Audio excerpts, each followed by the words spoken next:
Are you sitting comfortably? Then we'll begin. 10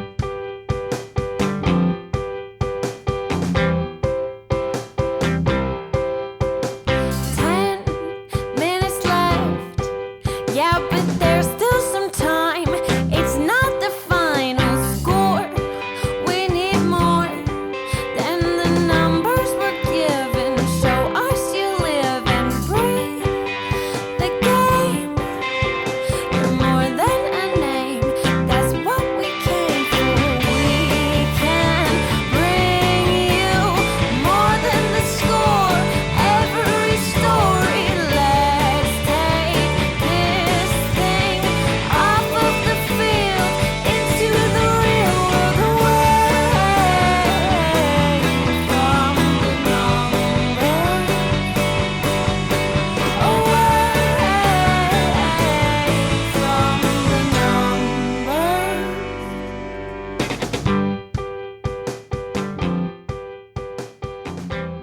Hey everybody, and welcome to another episode of There's Still Time, the AFTN Soccer Show, broadcasting on CITR Radio 101.9 FM. I am your host Michael McCall, and I'm joined for the first part of this show by Zachary Adam Meisenheimer. Hello. Hello, how has your week been, Zach? Any good football stuff to talk about? Oh, yes. Let's talk about an empty stadium. Okay, let's get right into it. You'll be happy. Football has returned. Football has come home, I believe the song goes. Yeah. Oh, man. With the home being Germany, Bundesliga is back. And obviously, the rest of the world, the rest of the football world was watching, seeing what they can learn from it, try to get their own leagues back, see if there's any mistakes, just what protocols are in place, everything like that. I mean, you must be delighted that it's back, because I've no interest in it, I'll be honest, but obviously you have a horse in the race. You're a big Bayern fan, so I mean, just pleased to see it back. Well, I mean, not just a horse in the race, but I have an appreciation probably for 16 out of the 18 horses. Oh. In the race, because I just love German football. The other two you would send to the glue factory. Yeah, Dead Bull and Hoffenheim. Yes. Sure. Are all good Bundesliga fans would. So, no, I don't, like I said a few shows ago, I don't tweet a lot, but I tweeted about this. I basically, that kind of summed up my thoughts, which are basically this, like, yes, in one sense, I am happy that I get to watch my favorite league in the world play football, aside from the Canadian Premier League. You know, I guess my first love of leagues in the world. So I'm excited about that, and I enjoyed that. I took in at least parts of at least 5 of the 8 games I think that have been played so far. Oh, because wow. the round is not over, Michael. There's a game tomorrow. Yeah, I saw that. Yeah, which I thought the Monday games were done for the season, but maybe they're just done at the end of the season, so maybe there's a few more, which I assume fans' perspectives on that have not changed in Germany, but... Well, I hope none turn up for it.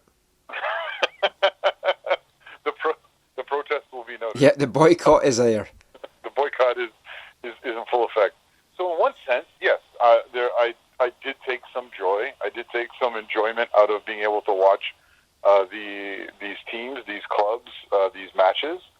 But in another sense, it's definitely not the same. Like, you know, the saying, you know, football without fans or football without supporters is nothing, I think was you know, on full display this weekend for everyone to see. If you haven't been watching some of these other leagues around the world, it definitely lacks something. Like, yeah, I love the game. Like I don't do it with you because of time and family, but I would love to just go watch the DMSL and just hang out and just enjoy the game. And I've done that in the past. So like, I love the game. It's not all just about the spectacle for me, but the way the support works, especially in a country like Germany, takes it to another level. It takes the whole game, the whole experience to another level, both when you're in the stadium and when you're watching on TV. Yeah. And so for me, it was not quite the same. It was different in Germany. Like they didn't have any music pumping in. It was literally you could hear the players and the coaches. I was going to ask about that because I didn't watch any of the games, partly because I don't have Sportsnet on my cable package anymore, but also I don't have any interest in the Bundesliga. But I did wonder if they had done what the K-League had done. So they didn't use fake crowd noise or anything. No. And hey, some of us like haggis, some of us like schnitzel. It's okay. We each have our own things, our own flavors that we like. But yeah, no. So there was no added music. I mean, they put on, well, maybe not all stadiums, but some stadiums put on music like when their team scored. They would put on their regular goal celebration song. Like I know for sure Dortmund did that. And yeah. So, but no, the atmosphere was like not even lacking. It was just non-existent, right? Which we all knew that was what it was going to happen. Yeah. And so. It's definitely not the same. So I wonder how much that plays into it. So I'll give you an example of a match. And so I apologize if anyone's PVR'd any of these games and hasn't watched them yet. But what was the game? So Mönchengladbach at Frankfurt. Frankfurt is no. I mean, especially in this last season of the last tenure they've had in the Bundesliga, especially. They've been known for the quality of their support, vocally, visually. They've made their new Forest Stadium, a bit of a fortress. The European nights they've had there in the Europa League have been tremendous and been regarded by people not just in Germany but around the continent. And it's in a very intimidating place to go. And so I think it works on two levels. One, it's not only is it intimidating for your opponents, but it's also, in one sense, it's uplifting for you as players when you're at home. But it also is, it's not even just the uplifting factor, it's you don't want to disappoint your fans. So when they're not there, maybe you don't worry about that disappointment as much, you know what I mean? So like most people that came in and ended up winning, I think it was 3-1, I think was the final score, 3-0 or 3-1. But like, I don't think that was a scoreline if fans are in that stadium. Yeah. You know what I mean? Even if you think the support doesn't help the players, I don't think the Frankfurt players would have let their fans down in the way that in how they played if they had fans in the stadium. Well, I know some of the comments, but that's just my opinion. Some of the stuff that I saw, just reading a couple of reports from like The Guardian and things like that, they were talking about some of the mid-table teams. It felt that they didn't want to be there. The teams at the top, the teams avoiding relegation, they were battling hard, but the teams that's middle of the table with nothing really to play for, they came across as teams that, they just would have rather not been back playing. I think that's fair at least in some respect. Like Bayern was playing Union Berlin, who are kind of mid-table-ish, but they put up a good, respectable fight. I'm trying to think of the other match. Like, Dortmund. I think Schalke was possibly the team that was mentioned. Sorry, that's another one. That's another one where I think if Schalke's fans are there, I don't think they let in 4 goals. Their keeper, I think it was their keeper, both their keeper and Trapp at Frankfurt had let in some shocking goals. And I don't think that happened. I think the Schalke keeper, it wasn't Neubel, the guy who's going to Bayern in the summer. It was the other guy, and he I think led in 2 bad goals. And I don't think that happens with fans there.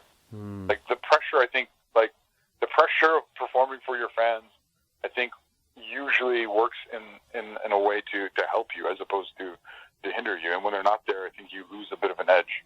Again, I know these are intangibles, and people who are into analytics say that's all hooey and whatever, but that's just how I feel about it. The vast majority of comments that I saw online or in papers or whatever, I mean, it was positive about it, and they said you noticed that there's no fans, but you accept for it is. Some folk just couldn't get over it and said, "Oh, it's not football. I can't watch that," etc., etc. And I mean, fans are obviously very important. When I think of Bundesliga, I think of Dortmund and their fans and the wall, and that's the first thing that springs into my head. I've watched football with low crowds, stuff like the VMSL where there's no crowds, and it's different levels of football, it's different purity of football. I genuinely don't think I mind if fans are there or not, if the football's good. But after a while, I don't know if I would still feel that way. I guess I've not been watching any leagues that haven't had fans. I've been watching Belarus and Faroes where fans are in attendance, so there is a little bit of an atmosphere. So I don't know, I'd have to maybe, I mean, we'll talk about MLS in part 2, but if MLS starts with no fans and you're watching that, after a few weeks, I might start to feel differently about it. Yeah, and again, I think people come at it with different approaches. If you just want to watch some sport because you haven't been able to watch some sport, maybe you don't care, or maybe you're just like, or maybe you're like, oh, this is lame without fans or whatever. But I won't probably watch all the leagues when they come back, but I watch this league because I genuinely care about this league. Yeah, you know what I mean? So it's a different thing. It'd be like, if you were forced to watch the games this weekend, you would have been like, it would have been very, very not enjoyable for you. Yeah, like if the English League comes back, I'll watch that. MLS, I mean, that's the teams that I watch all the time, the leagues that I watch all the time, so you've got an interest there. And I don't know if I would have maybe got into watching the leagues that I'm watching if it was closed doors and there was no fans. It's just, it's added a little bit of an atmosphere to it. But of course, the other aspect of it all is all the different protocols that are in place. So, I mean, I'll go through some of the stuff. The teams, they arrived on more than one bus so that they could keep physical distancing. So it's no one bus trying to get through the BC Place crowds anymore, that kind of stuff. The face masks were worn by everyone as they left the buses. There was temperature checks at the stadium for all players, media, officials, security, everyone. Police patrolled outside to make sure that no fans turned up, so that was good. The magic number of people allowed in the stadium, 213. 98 in and around the pitch, so that's like players, coaches, ball boys, etc., etc. 115 in the stands, which is like security, medics, media, with 109 further folk outside, which was like security, VAR officials, stuff like that. So I mean, it seems a strange number, but it seems a manageable number and a realistic number. At the Bundesliga games, each had 4 bald people. Ball. I thought you said 4 bald people. I thought, I can get in. Yeah, you could. Well, you could get in as media, I guess. Oh, that as well. Yeah, they... Because all the balls were disinfected before the game and at half-time. I think they kind of play with are not just the players themselves, but I mean, who knows? So it's a new normal. Would you want your balls disinfected? At halftime? Yeah. Or would you just want pulled off at halftime? I was going to say, it depends on if I got subbed at halftime.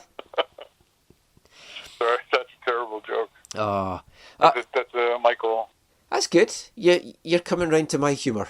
I've been spending too much time with Yeah, you have, obviously. Other protocols, subs wore masks and they were physically distanced on the bench. Head coaches, though, didn't have to wear masks so that they could shout at the players and be heard.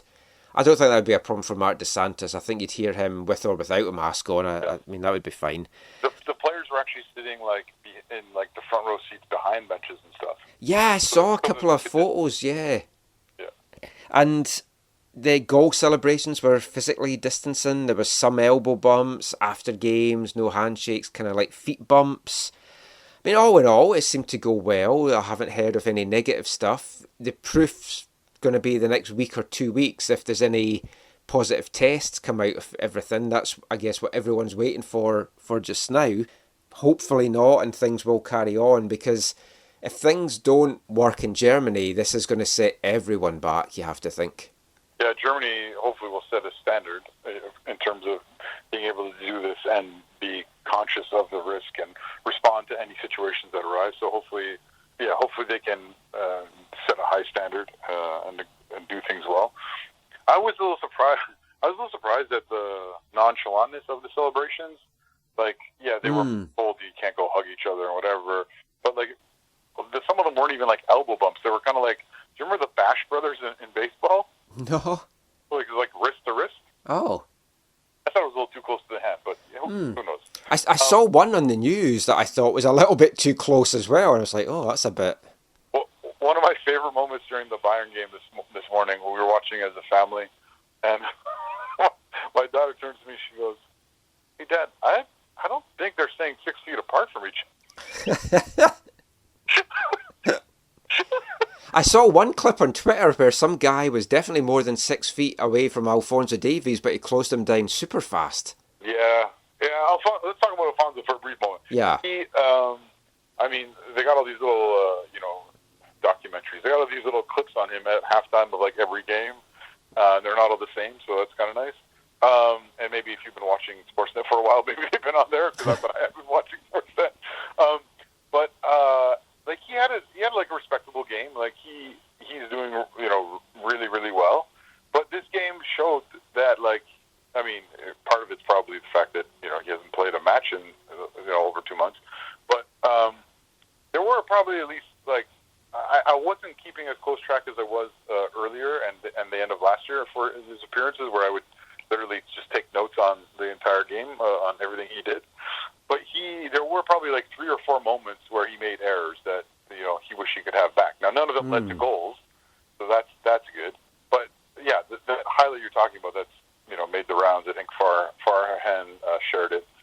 Was just his recoverability, right? Like where this guy's breaking in and he's 3 or 4 paces behind him at least, and then he runs past the attacker, and shuttles the ball out of play with the attacker unable to do anything, which is just like it's unbelievable.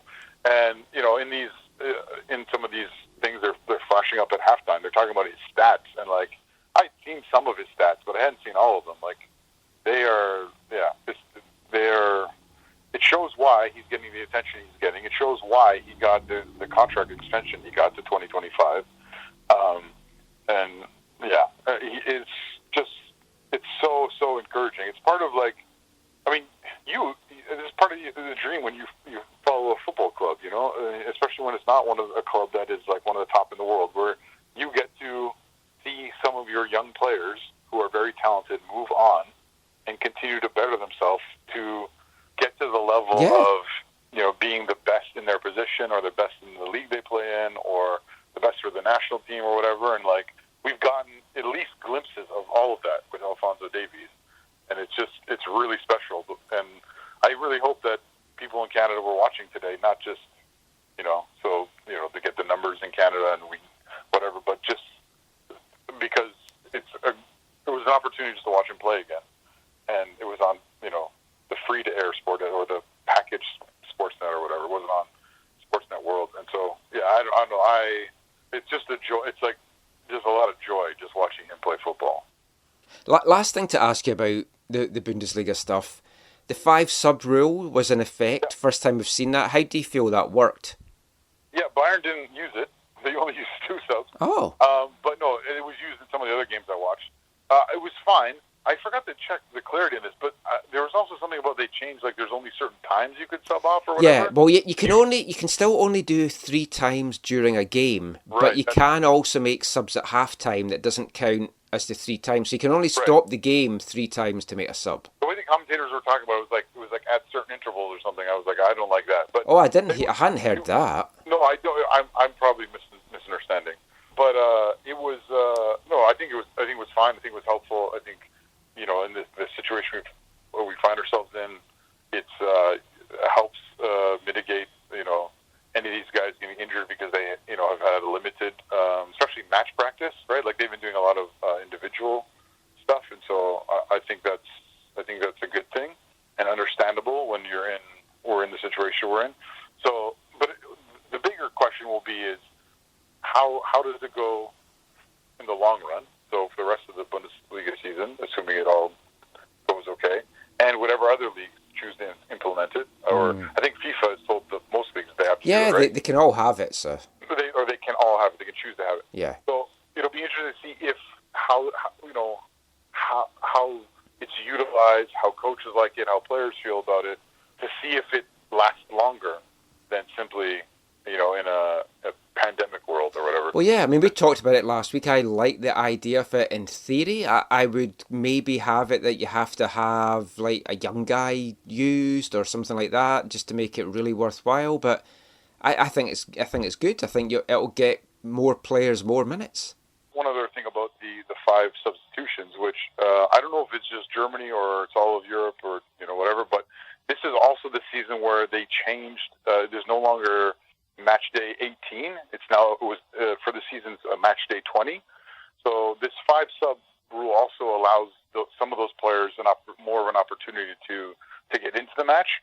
And so again, it'll be interesting to see if these things continue to progress beyond the current situation we find ourselves in, especially when you think about like how in some of these World Cup and Euro years, players have played so many matches and so many minutes and been so worn down, and there's been some comments in some sectors about the quality of play at those tournaments by tired players. This might be one way that you can alleviate some of that. Oh, interesting. Yeah, we'll keep an eye out for that. It seems to have been a success. We'll wait and see what happens, if there's any fallout from it. Hopefully not. But that was Around the World with Joe Corona, German version. It's not just Germany, though, that's playing football, of course, right now. K-League returned in Korea last week, along with the Faroe Islands Premier League, as we talked about in the last show. And of course, the Belarus Premier League has never stopped, and it is still going. Although you maybe do have to wonder for how long, because, unsurprisingly, there have now been some positive tests in the league, with a couple of FC Minsk players testing positive for the coronavirus this week, forcing their team to be quarantined for 2 weeks, and meaning that their game this weekend with Neiman Grodno was postponed. Now, there was also comments made by an Isloch player about players at that team testing positive. The club have denied that and said that they don't know why he said that because it wasn't true. But he also had tweeted out that he was wanting better medical provisions and just better testing and protocols and protection. So it might just be that there's a little bit of a clash between clubs and player there. And it was one of their star players that came out and said that.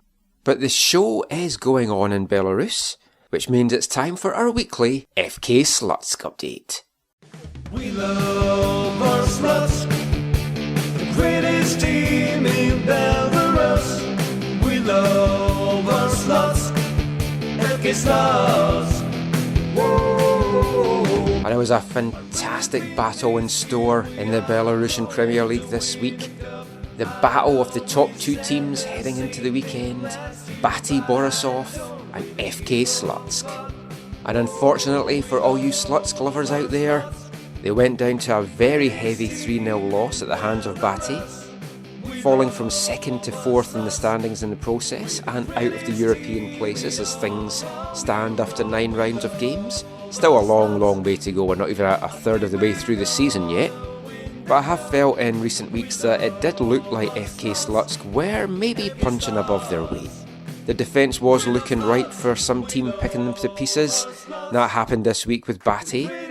3-0 win that could have been so much more, with the home side opening the scoring in the 4th minute, keeping the pressure on, having a couple of goals disallowed, making it 2-0 in the 24th minute. And although Slutsk came back later in the half and at the start of the second half, Bati added a third in the 70th minute, and from then it was pretty comfortably that they saw out the game. Spoiling the fun for headline writers everywhere, there was no Slutsk mastering bait this week. And you have to feel now that Bati are just going to put their pedal to the metal and just move on from now and kind of continue their good form of recent years and maybe have another run in the Champions League. As for Slutsk, can they bounce back next weekend? They're at home to Rook Brest on Saturday. That game will be live on YouTube, as all the games have been so far. Watch the AFTN Twitter feed for that and find out how Slutsk got on in next week's AFTN Soccer Show. And as I mentioned, a couple of FC Minsk players have tested positive for the coronavirus, and it's surprising really that there hasn't been more, because if anyone has watched these matches, there's not really much physical distancing in place. Fans are still going. There hasn't been a lockdown in Belarus. The Belarus president coming out and saying that he believed that the virus could be killed with vodka. Don't think that has been medically proven. Fans are also in attendance at the matches, and when you get crowd shots, you see them all sitting packed together at times, not a lot of physical distancing going on, not many of them wearing masks, so it has felt like it's a disaster waiting to happen. Hopefully the Minsk players will be the exception to the norm, and we're not going to now get a spate of positive tests and the league possibly thrown into disarray, especially with other leagues coming back across Europe. But the first European league to return, we talked about it in last week's show, the Faroe Islands Premier League. It returned last weekend.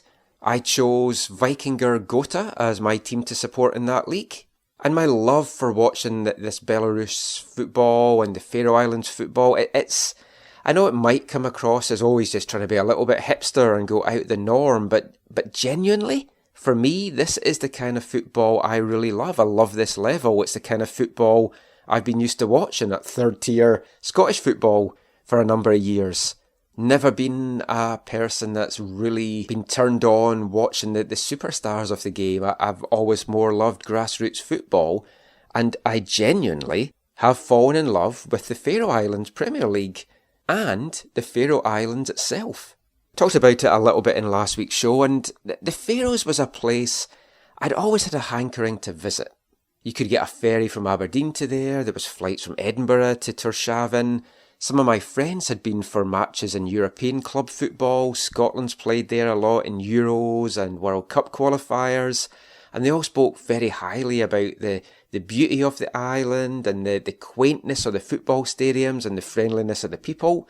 And it was a place that was on my list of things to visit. It still is, and it's even more so now, because from watching the games the last 2 weeks, I genuinely have fallen in love with the place. I do not think that there is a football league in the world that probably has as many beautiful, picturesque settings for their football stadiums.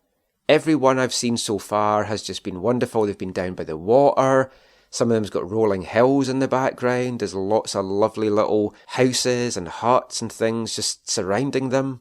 So many of them are so unique. Some of them are ground sharing, where each club that ground shares has its own stand. There's like steep embankments, and it's just a joy to watch these for me. And we're going to do a couple of features on the league on the website in the next couple of weeks, so watch out for that. Even when normal football returns, I think I'm going to find myself watching Faroe Islands football. I got up at 7 o'clock this morning. We're recording this on Sunday. I got up at 7 a.m. to watch Vikingur. It was their first home game of the season, taking on Skala. Went 1-0 down after, I think, about 8 minutes. Then fought back to lead 3-1. Skala came back with some dodgy defending. The Vikingur defence, talked a little bit about this with Sluts. I seem to pick teams that have really dodgy defences. No Whitecaps jokes here, please. But they allowed Skala to get back into it. It was 3-2, but then they went on and they ended up winning 5-2. It was a very enjoyable game, end-to-end action. So many meaty tackles as well. If you want to see some cracking old-school type challenges, this is the league for you to watch. There's like no quarters given here. And not a lot of cards handed out either. I signed up to Faroe Islands TV for this, tv.fo. They show some free matches on there, some you have to pay for. The Vikingur game was free this week. Stay Home Football is a YouTube channel that has started up as well, and they brought us a couple of Faroe Islands Premier games last weekend, and they brought us 3 this weekend as well. So I had the Vikingur game up on the laptop, put YouTube on the telly, was watching IF versus HB on that one. 3-0 win for HB. Then there was a second game on at 9 o'clock on the YouTube channel, EB Streymour versus NSI Runavík. Another comfortable win in that one for NSI Runavík. And I won't go too much into details in these games in the shows, because I know most of you really do not give a toss about this, but if anyone out there likes lower league football, enjoys, for example, going to TSS Rovers matches, if you just like watching games in picturesque settings, then honestly, check out the Faroe Islands football. I think once you do, you're going to be hooked.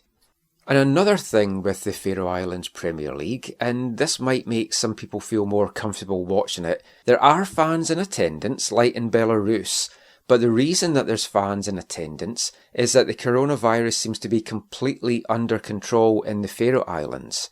They've got a population of around 50,000, just under half of those living in the capital city of Tórshavn. There was 187 reported cases of coronavirus on the 18 islands. All 187 recovered, no deaths recorded at all. So that's why the Faroe Islands football has come back. That's why fans are in attendance. And if you've not felt comfortable watching the Belarus League for those kind of reasons, definitely no reasons for you not to watch the Faroe Islands Premier League. Certainly adds to the atmosphere having the fans there making some noise, the goal celebrations and everything like that. It's also fun to watch some of the players in the likes of the Faroe Islands League and the Belarus League and wonder, oh, he's a good guy, he'd do a good job for the Whitecaps, or he'd do a good job for East Fife. Always fun to do some scouting like that. And I was pretty sure that Marc Dos Santos and Axel Schuster weren't watching those two leagues, but I thought they probably have been doing a little bit of scouting, definitely the K-League that returned. I'm sure they'll have been watching the Bundesliga as well, maybe a little bit of some of the players in the Belarus Premier League. You have to feel the likes of the Belarus League, the K-League are definitely markets that the Whitecaps could target. So it was a conference call this week after the Whitecaps returned to voluntary individual training. Marc Dos Santos and Axel Schuster were on the call. So I asked them if they had been doing any scouting and if any players had stood out and just are they watching these matches with a view to possibly making some signings. So here's what they had to say about that.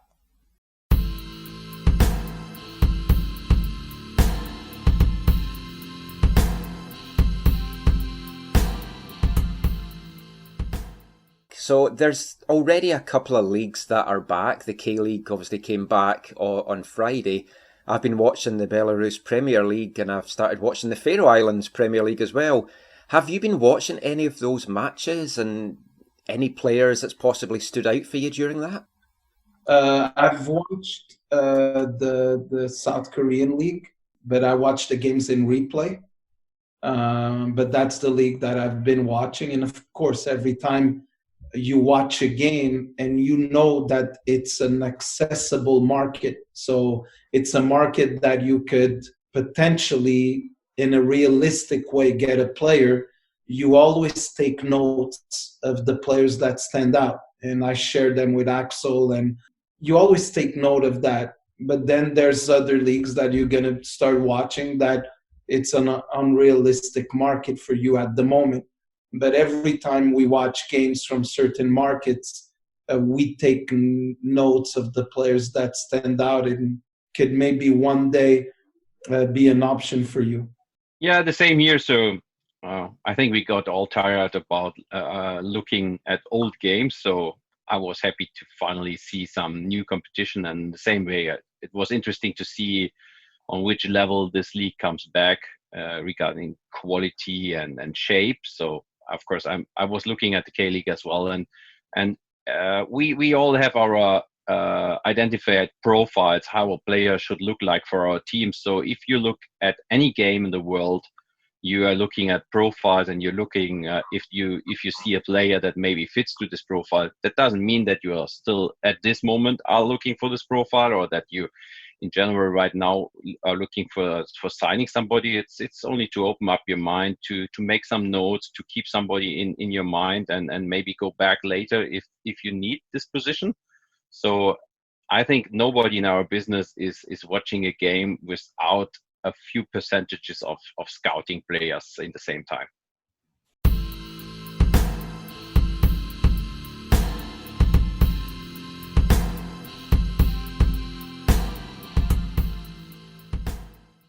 Marc Dos Santos and Axel Schuster there was disappointed that neither of them mentioned Umar Bala Mohammed from FK Slutsk as a player they were watching.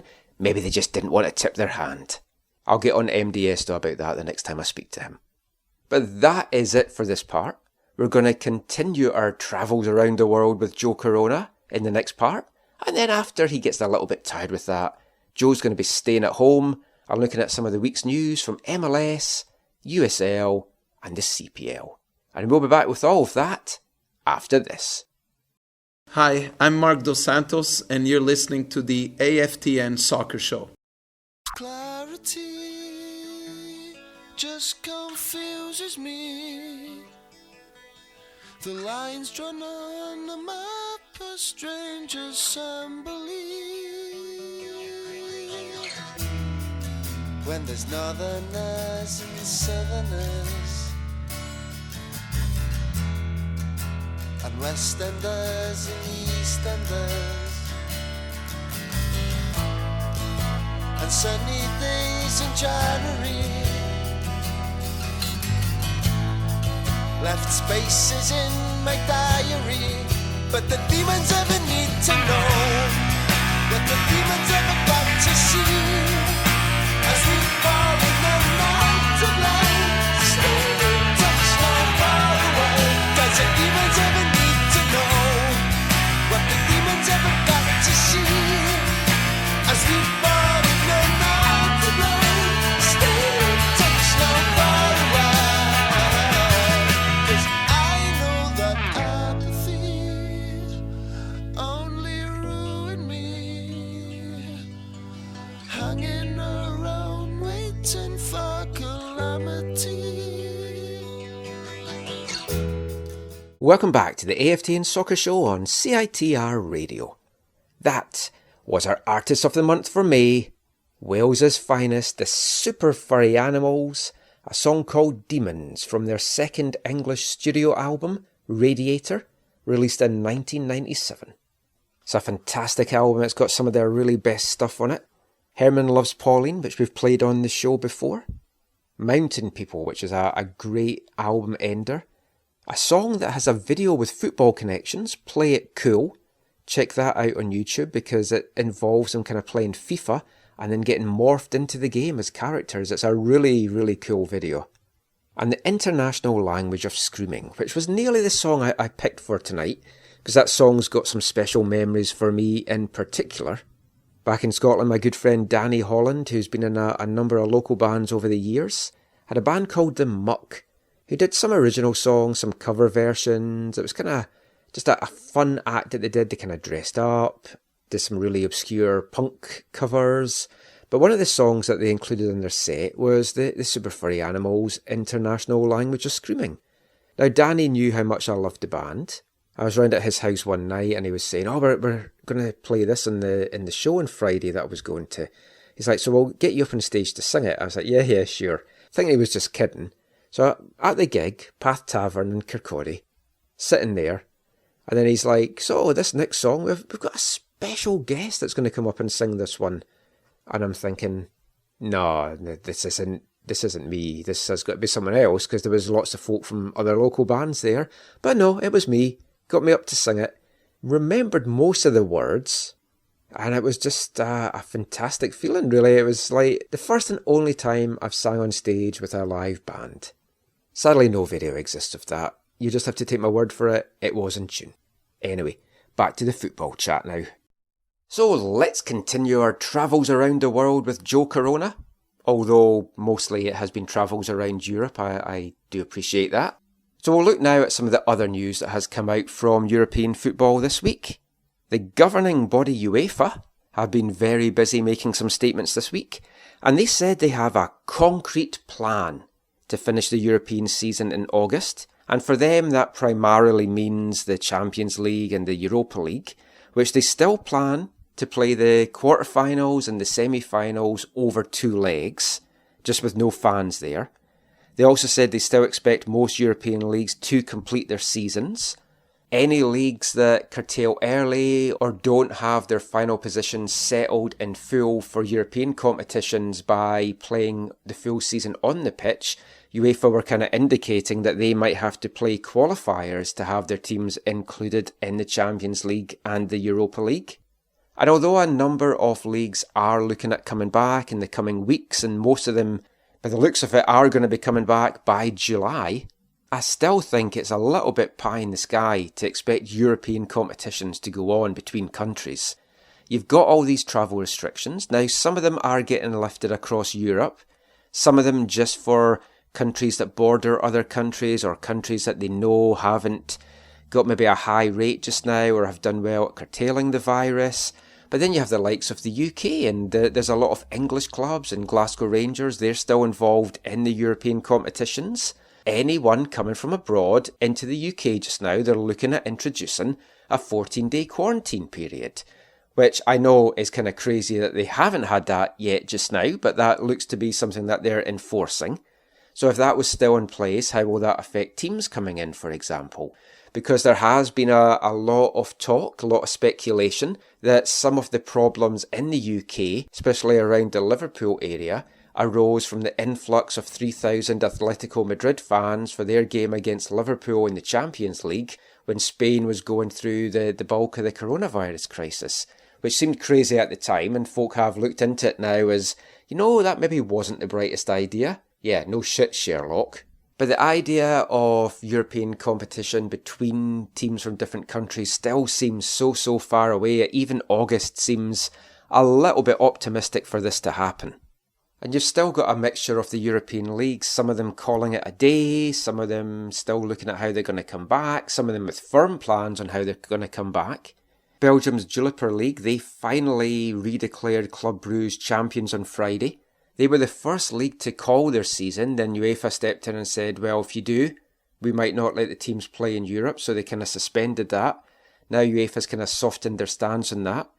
Club Brugge were declared champions on Friday. It's their third title in 5 years. There will be no relegation, though, from the Jupiler League. We talked in an earlier show about how in Holland, Eredivisie declared their season null and void. There was going to be no relegation there either, no champions crowned. And the top two clubs in the second tier in Holland, Cambuur Leeuwarden and De Graafschap Doetinchem, both those clubs failed in legal action to try and get them promoted to the Eredivisie. The KNVB acknowledged that it is tough. There's always going to be losers in a situation like this, and those two clubs had good seasons, had spent money to get promotion, and that's been taken away from them. But a judge upheld that the league could do that in these unprecedented times. La Liga is still looking at a June return. Clubs are allowed to take part in group training from Monday, only with a maximum of 10 players though. And that's after 5 players in the top 2 divisions have tested positive so far. So not a huge number, but it is still worrying that there are players that are testing positive. Over in the UK, Scotland, maybe getting a little bit closer to finally calling an end to the season and crowning Celtic champions. It looked like there was a meeting this week where all 12 teams agreed that that was going to be the course of action. They're still going back and forward on league reconstruction, with a number of teams coming out and saying forcing league reconstruction just for the sake of saving some teams from relegation is not ideal. And yeah, it's not ideal, but league reconstruction in Scotland is something that has been very, very badly needed for a while. The thought was it was going to go from the 4 divisions to a 3-league structure, looking at maybe 14, 14, 16, promoting the winners of the Highland League and the Lowland League, because Scotland introduced a pyramid system a couple of years ago. The League 2 clubs, though, voted unanimously to throw that out, so that's dead in the water. Self-interest at total play here. They don't want 2 strong teams that have spent money to get into the Football League, then coming into the league and possibly putting their own league positions in jeopardy. Very disappointing, but apparently there is going to be another plan put forward, so we'll see what happens there. There was also a very worrying article came out this weekend where an expert said he would not be surprised if after all of this that there's only actually 2 divisions in Scotland, because so many clubs are going to end up going to the wall the longer that this goes on and no fans are allowed back. Scotland's First Minister has indicated it's going to be a long, long time before fans are allowed back in stadiums. So worrying times for a number of clubs in Scottish football. In England, there were some meetings as well with the League 1 and League 2 clubs this week. League 2 clubs, they voted to end their season, agreeing on a system where it would be points per game.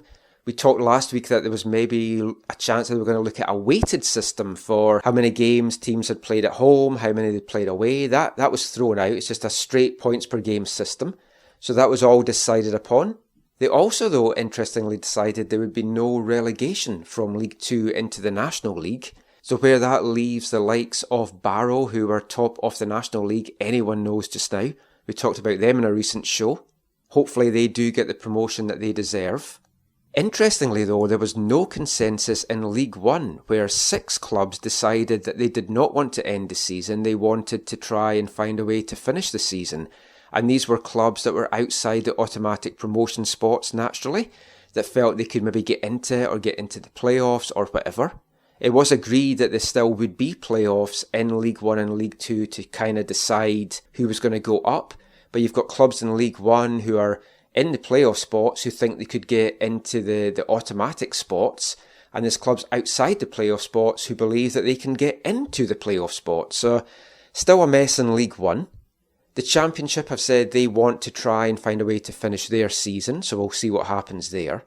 And the Premiership, where all eyes are on just now with Project Restart, they got the green light from the government that they could go ahead and restart in June. June 12th is the date that has been provisionally put in for the league restarting, although they still cannot agree on what format that will be. Will it be neutral venues? All that kind of stuff. It's still all up for debate. Teams are meeting again this week. Newcastle manager Steve Bruce has come out and said that he feels that the June 12th start date is way too soon. He feels that his team need about 6 weeks to get back fit and into proper shape to try and fight relegation. Which is interesting because when you speak to coaches here, they're thinking 3 or 4 weeks would be enough to get their players into top shape for that. And again, unsurprisingly, most of the dissent that is coming for restarting the league and everything that goes with it, it's coming from the clubs at the bottom that are facing relegation. They're still looking to not have relegation, but it's been stated now that there will be relegation. It was also interesting as well, the UK government has come out and said that if the league does restart, live games need to be in some part on terrestrial TV, free-to-air TV. So that's very interesting because you've got companies like Sky and Amazon that have paid a lot of money for their Premier League rights. So, yeah, I mean, this has all been about money and clubs worried about TV deals and not losing money and everything like that. So if some games are going to be free to air, they're maybe going to have to pay some money back anyway. So that's an interesting twist to the saga. Who knows what the week will bring for all of that. But that is it for our travels around the world with Joe Corona. It's time now for Joe to head home and stay home, as we bring you the latest news from North American leagues, from MLS to the CPL. And it's been a semi-busy week on these shores. Teams were back at training, the Whitecaps being one of them. Some teams had returned last week, some teams returned this week. Some teams have still not returned, I believe. Initially it was 13 teams still hadn't trained, 13 teams had. I think we're down to 9 now that's not been able to get back on the pitch, but with US states kind of reopening more and more, restrictions being lifted across the US, I'm sure we're going to see some more of them back soon. Obviously there's still some serious problems in the likes of New Jersey, New York, even Washington State. But the Whitecaps were back on the training pitch on Tuesday. Smiles on the faces of all, well, from what we could tell because they were all wearing masks, but the general feeling did seem to be that everyone was happy to be back on the pitch. Most of the Whitecaps had stayed in market. There was a couple of the younger guys were allowed to head back to their families, Thomas Hassel, Gianfranco Fascineri. But everyone that could train, obviously not the still quarantined Jordi Reyna and Jassa Kamiri, were at the training pitch at UBC. Kept physically distant, of course. Everyone just doing individual training sessions, some with the ball. And I think it was just a general feeling of gladness to get out of the house, as Max Crepeau commented. He just was so excited. He got in his car, turned his music up, and he was just enjoying the drive up to UBC. The rumours are still swirling that MLS is looking to return to action sooner rather than later. We've seen the date of June 22nd bandied about, we've seen July bandied about, and to me, the longer this goes on, July is obviously looking way, way more likely, because teams are going to need 3 or 4 weeks still to get ready, get up to match fitness. Orlando is still being held up there as the site to host all these teams, but there's been some other things mentioned as well. The other cities that could be involved could maybe even have up to as many as 4 hub cities. Vancouver not likely to be one of them with the travel restrictions into Canada from other countries just now. Although it was revealed by TSN this week that the Whitecaps and BC Lions have made inquiries about possibly hosting some games at BC Place, either with no fans or looking to have restricted fans, maybe say 10% of the overall 60,000 in attendance. Still don't really see how that is going to work, and I'm not really sure I would feel comfortable yet being in a situation like that. But at least clubs are looking and leagues are looking at ways to try and get football back. But all the rumours are still pointing to a tournament in Orlando. And we'll talk a little bit more about that in a second. But first of all, I want to bring you some audio from a couple of conference calls from this week. But what I want to bring you just now is a little bit of audio from the Whitecaps and from Sporting Kansas City, just looking at the possibility of MLS returning to Orlando, what that could mean to the league, what that could mean to existing results, and just the appetite from some of those involved to get back into the throw of things. So we're going to hear some questions first of all to the Whitecaps, Marc Dos Santos and Axel Schuster. Then we're going to switch to a couple of questions at the end to Sporting Kansas City's Peter Vermes.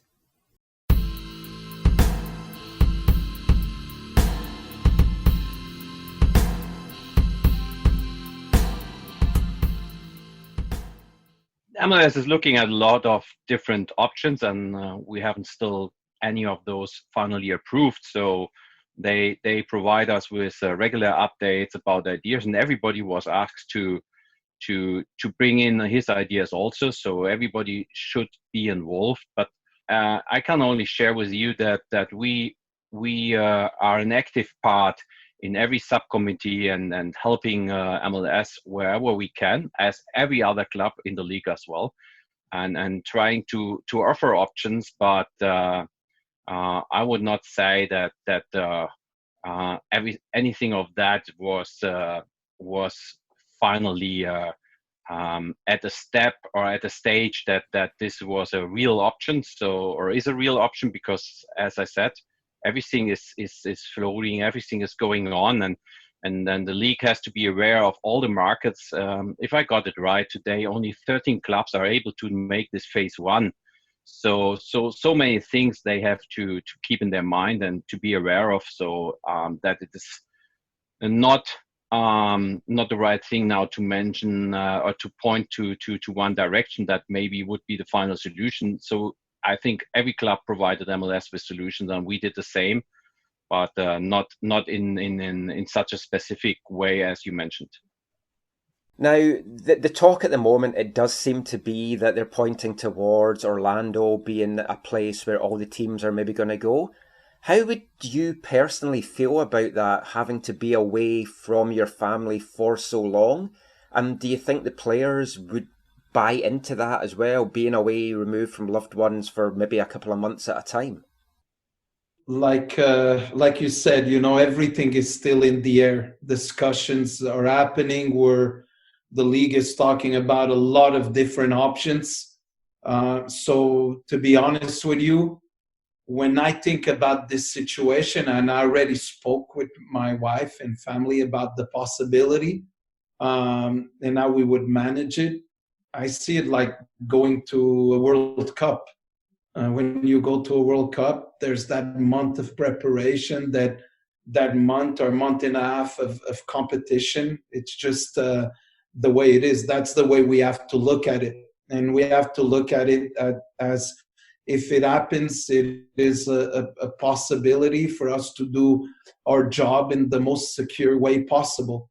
But it's for sure it has its challenges of being away from the family. But if you look at players when they go to a competition like the World Cup, there's this distance and this time away from the family that they have to face. Commissioner Garber has been talking about the hub solution for quite a while now, and it seems to be gaining traction.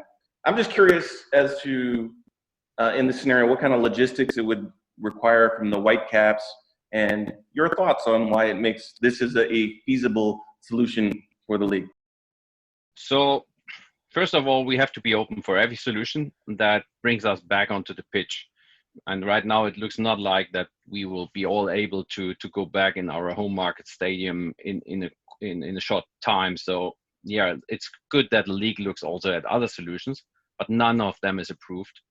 So the point is, if I compare and say we have to look at Korea and Germany and so on, we are in a different market. We have 2 countries, we have a lot of states and 3 provinces in Canada, so a lot of states in US. So and every market is different. So of course there can be a situation where you have to say, we will never start with the whole league if we wait for every single market. So that's the reason why they look at such solutions as well. And if this solution is this one that helps us to come out of the gates and to play football, we will be ready at any time. And we will love to go back onto the pitch and play our game. So as again, we don't look for an ideal solution. There is no ideal solution at that time. So we are open for every solution that the league is providing us and setting up. And if there are logistics we have to manage them, and every club is dealing with that. The only thing that is maybe different for us 3 clubs in Canada, that we have to respect the border and the rules of that, but the league is aware of that also. So no question, no problems with that, because in every single communication with the league, they are mentioning that they are also in exchange with Ottawa about these problems and solutions, and they will set up something that will work for everybody at the end.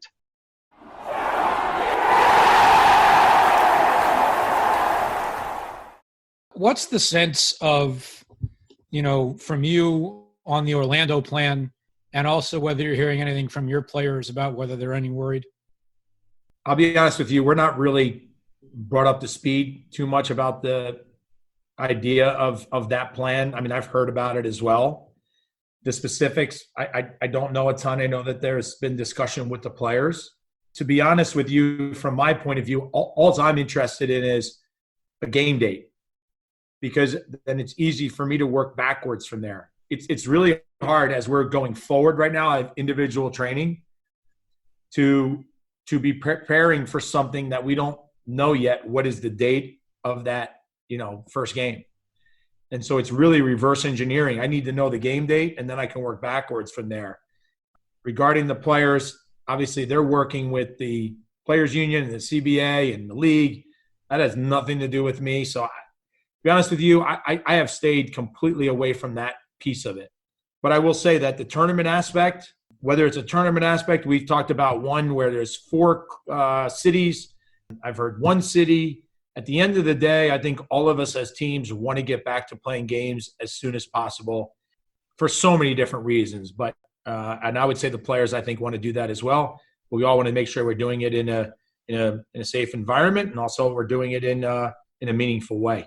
If I can follow up real quick, how much conversation is there among various managers about the differences between various parts of the country? Because I would imagine, it's one way in Orlando, it's one way back east where your family in Delran is, and it's another way in Kansas City. Yeah, it's so true. I've said this before, I'll say it now too, and that is the genesis of the individual workout started with us, because I was speaking to all the players on one day. It was one day I called them all in the same day, and I asked them all a question at the end of my conversation: is there anything that we could do for you? And all of them said, hey, listen, it would just be great if we could get on the fields at Pinnacle at our training facility, which is now named Compass Minerals National Performance Center. The idea was, and they all said for a man, I mean, all the guys on the team said, could we just open up the gates and let us practice on our field? So I called the league, and I said, hey, you guys have a problem with us letting the guys just go practice on our fields? And they're like, no chance, no way. So then what we did was we went back and said, there's no doubt that we could do this in a very safe environment. There's no doubt, because what they currently have available to them, you got to remember, you got New York and you got, say, Kansas City. New York was on complete lockdown, couldn't even go to a park, couldn't do anything. Whereas you walk around here, I go for a walk by my house, or a run, and I have a golf course there. I'm exaggerating, completely full. You can't find a spot. It's full. People are playing golf. People are putting on the green. People are chipping on the green. People are at the driving range. And we're allowed to participate in all the parks around here. So what the players had available to them, in my opinion, it was so much more dangerous for those alternatives than what we could provide at our private facility. And so we put a video together to show that we could do it. That's where this all started. And so a lot of the managers were calling me and asking me, because they had started to find out about the video, they wanted to see it. And that's what really pushed the league along to start to really looking at return to training protocol. Now, obviously, no one really knows yet how the league is going to come back, but you guys got off to such a good start with 2 wins. Should those results stand from the 2 wins that you've got? Should that be taken into account? If we lost both of them, I'd say no. But since we won both of them, I'm going to say yes. I mean, look, they should be a part of it, absolutely. Because not all kidding aside, we've all played 2 games, so we're not starting the season; we're restarting the season. So should they be? Yes. And if they're not, what am I going to do about it? That I'm sure the owners will be making that decision. They're not going to call me and say, "What do you think?" So.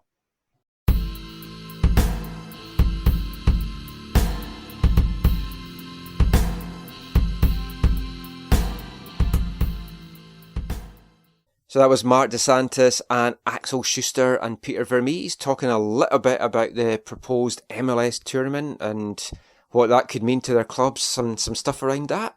Now, got Zach still on the line here, and we'll talk a little bit about the MLS tournament. And some of the stuff that's come out this week about it is this is a tournament that might not necessarily be counting towards the league.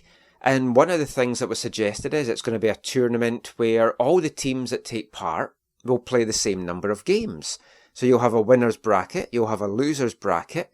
All these teams will play games, and then these points will carry on possibly into a season. I thought this tournament was going to be maybe instead of the season, but it seems to be another part of the season. So we've had 2 weeks of the season, then we're going to have this tournament, and then the hope is that some teams will return to their markets and play games there. It just seems a bit of a mess. I'm not liking it. If we're going to have a tournament, I'd like it just to be the tournament. That's the season, end of. Yeah, I mean, maybe I shouldn't pass judgment until we know exactly what the deal is. But like, as you described it, it just sounds ridiculous. I mean, they should just do the U.S. Open Cup. I know it's bad for the Canadian teams, but just do the U.S. Open Cup as it give some meaning to it. Oh yeah, I mean, some of the talk was whoever wins this tournament where you have a losers bracket. I know. Who's going to watch the losers bracket on American television?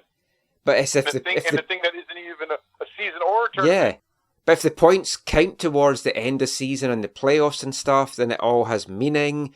But then, if that was the case, maybe a strong team will be like, you know what? If I lose and get in the losers bracket, I can win all the games in the losers bracket and get more points. Yeah. Well, here's the thing: they better start putting away the napkins and get out some paper or get out a laptop.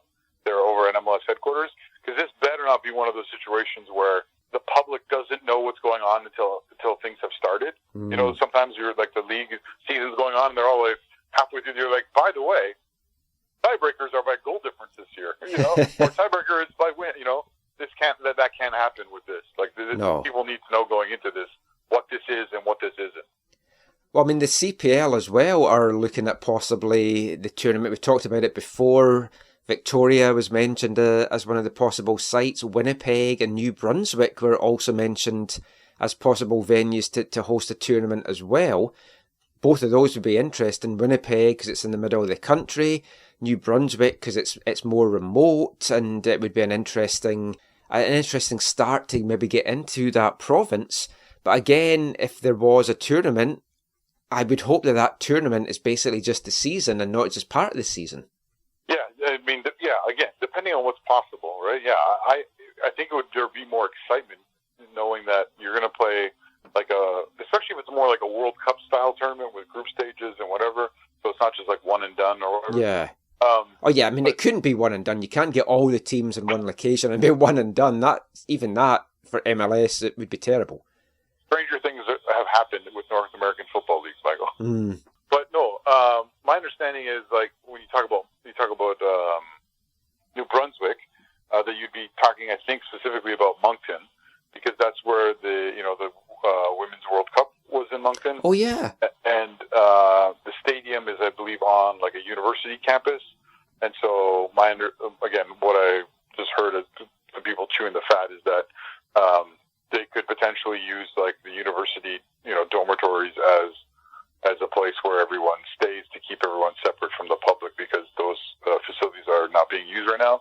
I've also heard that could be a similar case in Victoria with the University of Victoria, but this see what happens. You hope that, and all this, we hope players and people involved with our clubs are safe and, not exposed to getting this virus or not exposed to passing on to those, especially who are high risk.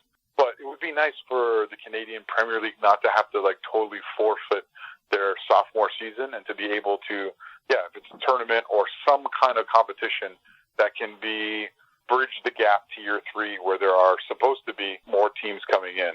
So I hope that's what happens. But again, ultimately, you hope that none of this stuff leads to more people getting sick and the spread of this virus. Yeah, and there's a lot of other things to take into account as well, because you've got staff that work for the teams travelling, you've got people under the MLS scenario maybe being away a month for training, a month or 2 month tournaments. You could be away for 2 or 3 months. Can people come and go? What happens if someone's wife is pregnant during that time? Can they go to the birth? Are they allowed back? All that kind of stuff has to kind of get addressed. If players have serious concerns, can they say, well, no, I don't want to travel, and what will the repercussions be? So I know, and Peter Vermes talked there about the unions have been getting involved, the players have been getting involved along the way, so at least hopefully they are being kept up to date. And it's a lot of speculation. Stephen Goff's been a good guy on Twitter to kind of follow from the Washington Post. He's had a lot of this information from the MLS point of view. And David Clarnican gave a chat, I think, with Sportsnet, it might have been this weekend. So we'll just keep our eyes peeled. Hopefully more firm, concrete news comes out soon. But of course, it's not just the players and the officials and everything like that of clubs that's involved. You've also got the referees to think of. And that was one of the things that PRO General Manager Howard Webb spoke about in a conference call this week. I was on that conference call, and we're going to bring you that in the next part. And we'll be back with that after this. Hi, I'm Carl Valentine. You're listening to the AFTN podcast. When I was a child, running in the night, I was afraid of what might be. Hiding in the dark and hiding on the streets for none of what was following me.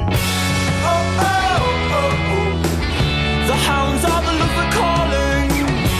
Oh, oh, oh, oh. I've always been a coward. Oh, oh, oh, oh.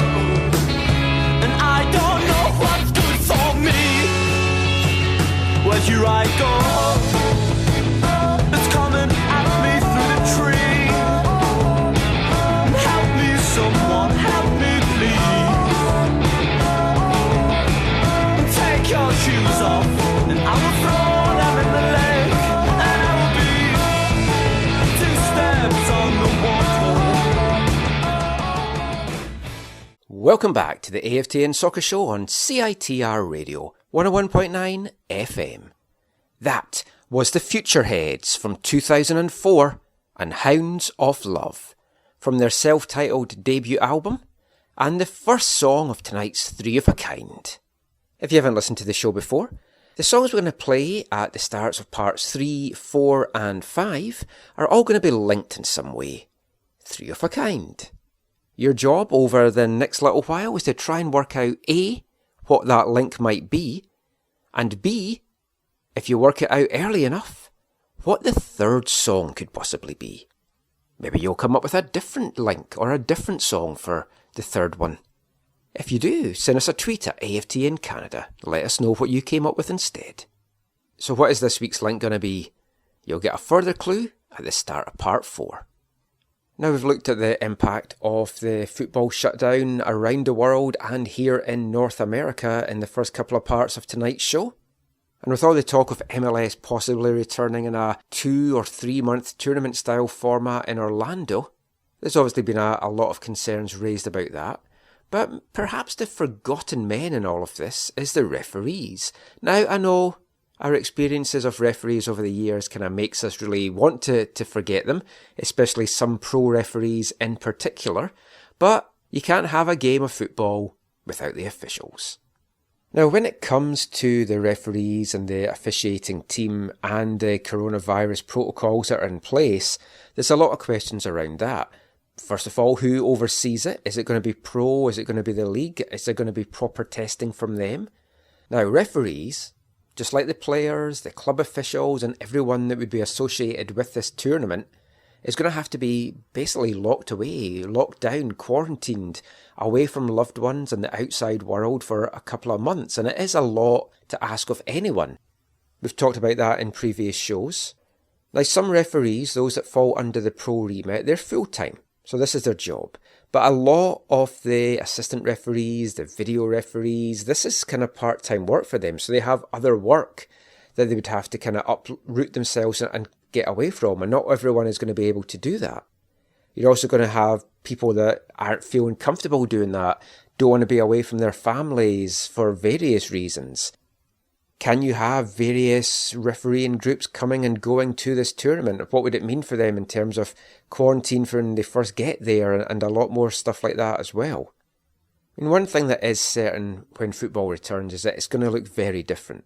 And referees can't have social distancing on the football pitch. It's just impossible. You have to go up to players. You have to show red cards, possibly split players up that are fighting, and all these other aspects that goes with being an official.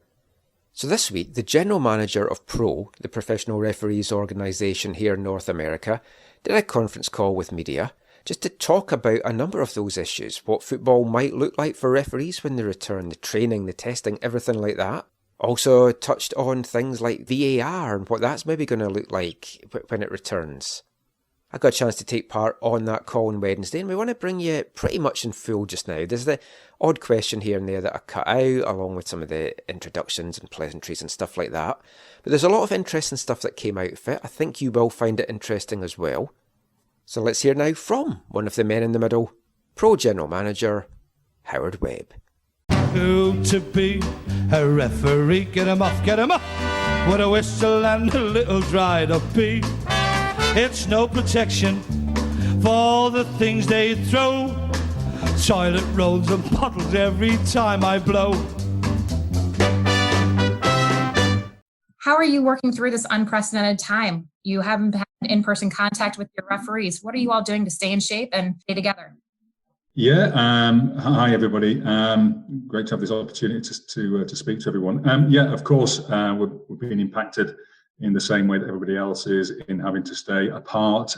In many ways, we're quite well positioned to deal with that because a lot of our work throughout regular seasons anyway takes place remotely. Unlike a club, our officials are based all over the country in the US and in Canada. So a lot of our contact is done online remotely throughout regular seasons anyway, although of course we do really value those times when we can come together every other week for 3 or 4 days and share experiences and train together. We're missing those experiences. We're replacing them with online content.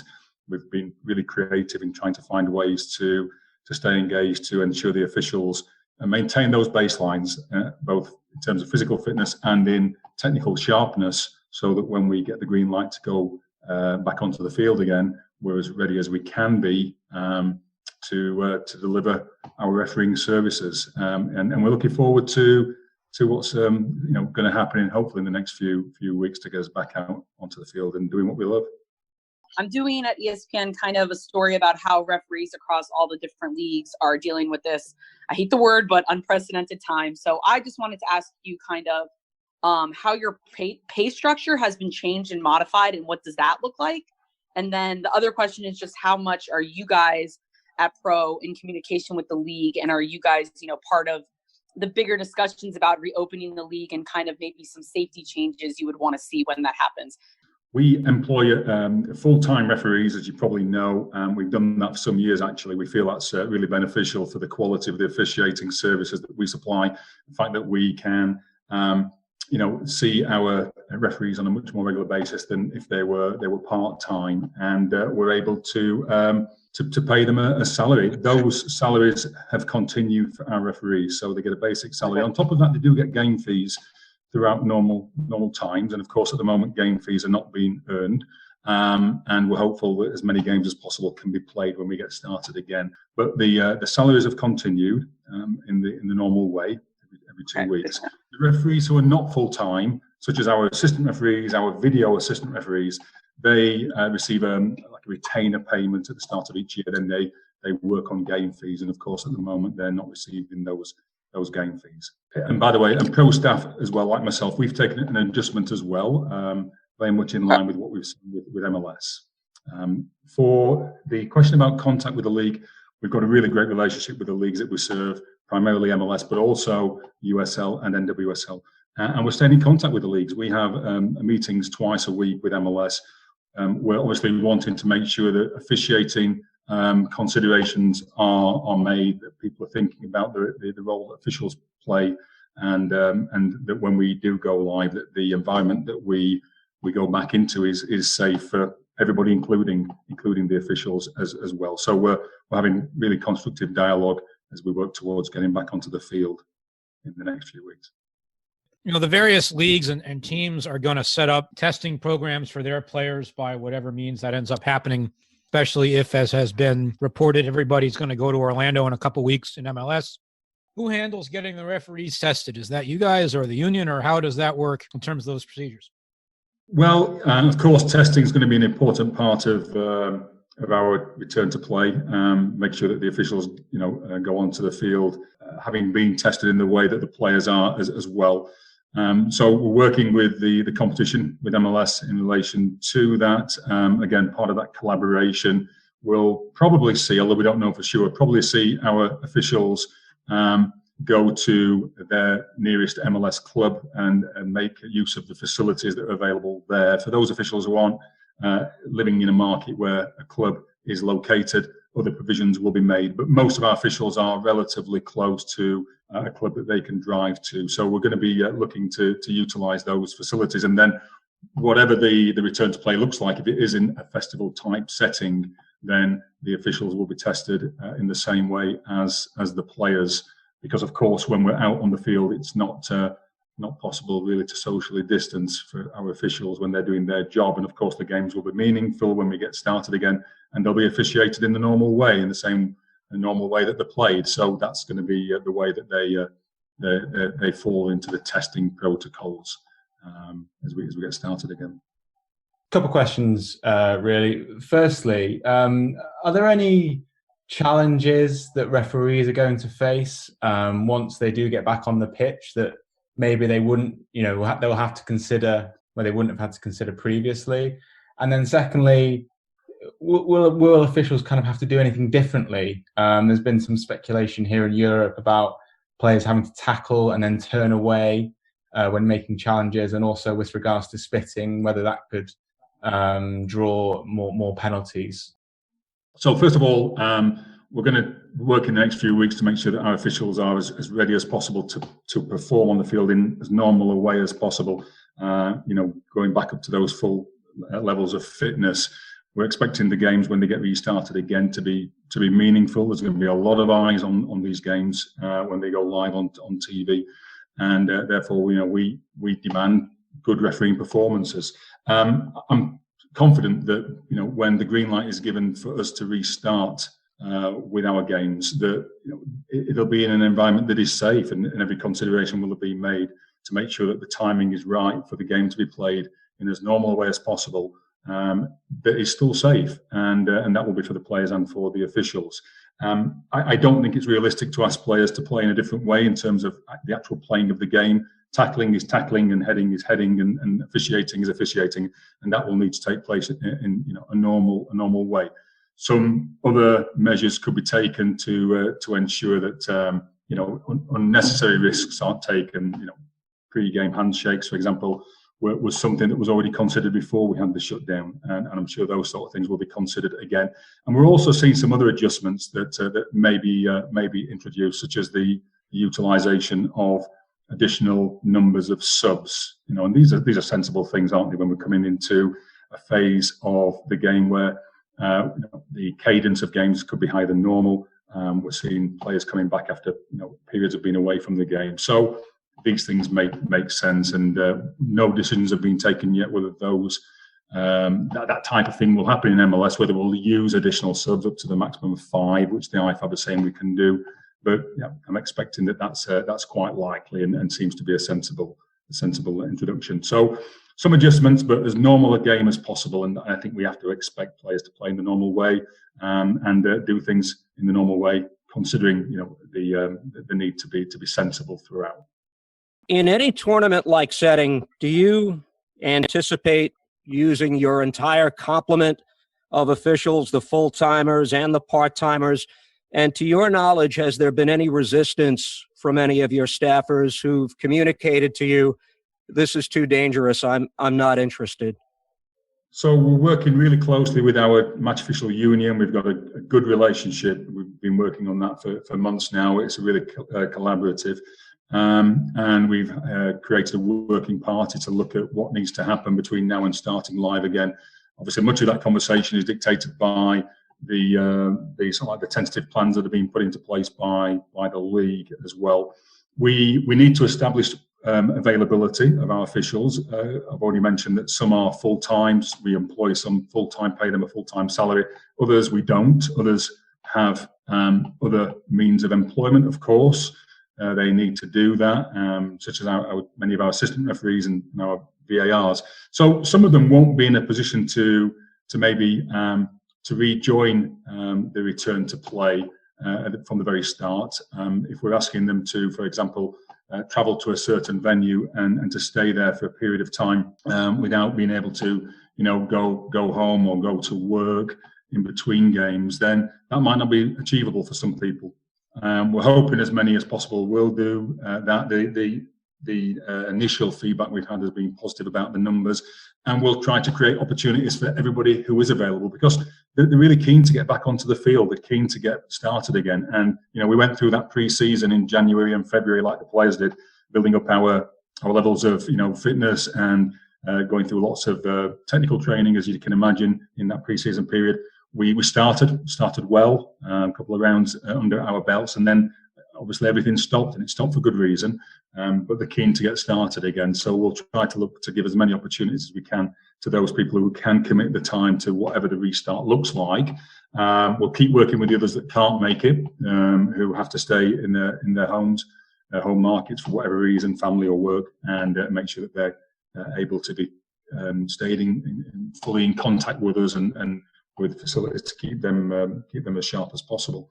I've had no pushback in terms of the safety issues. I think our workforce is fully confident that the environment will be a safe one, and that the testing will be available, and that the necessary PPE will be available, which obviously we're giving consideration to as well.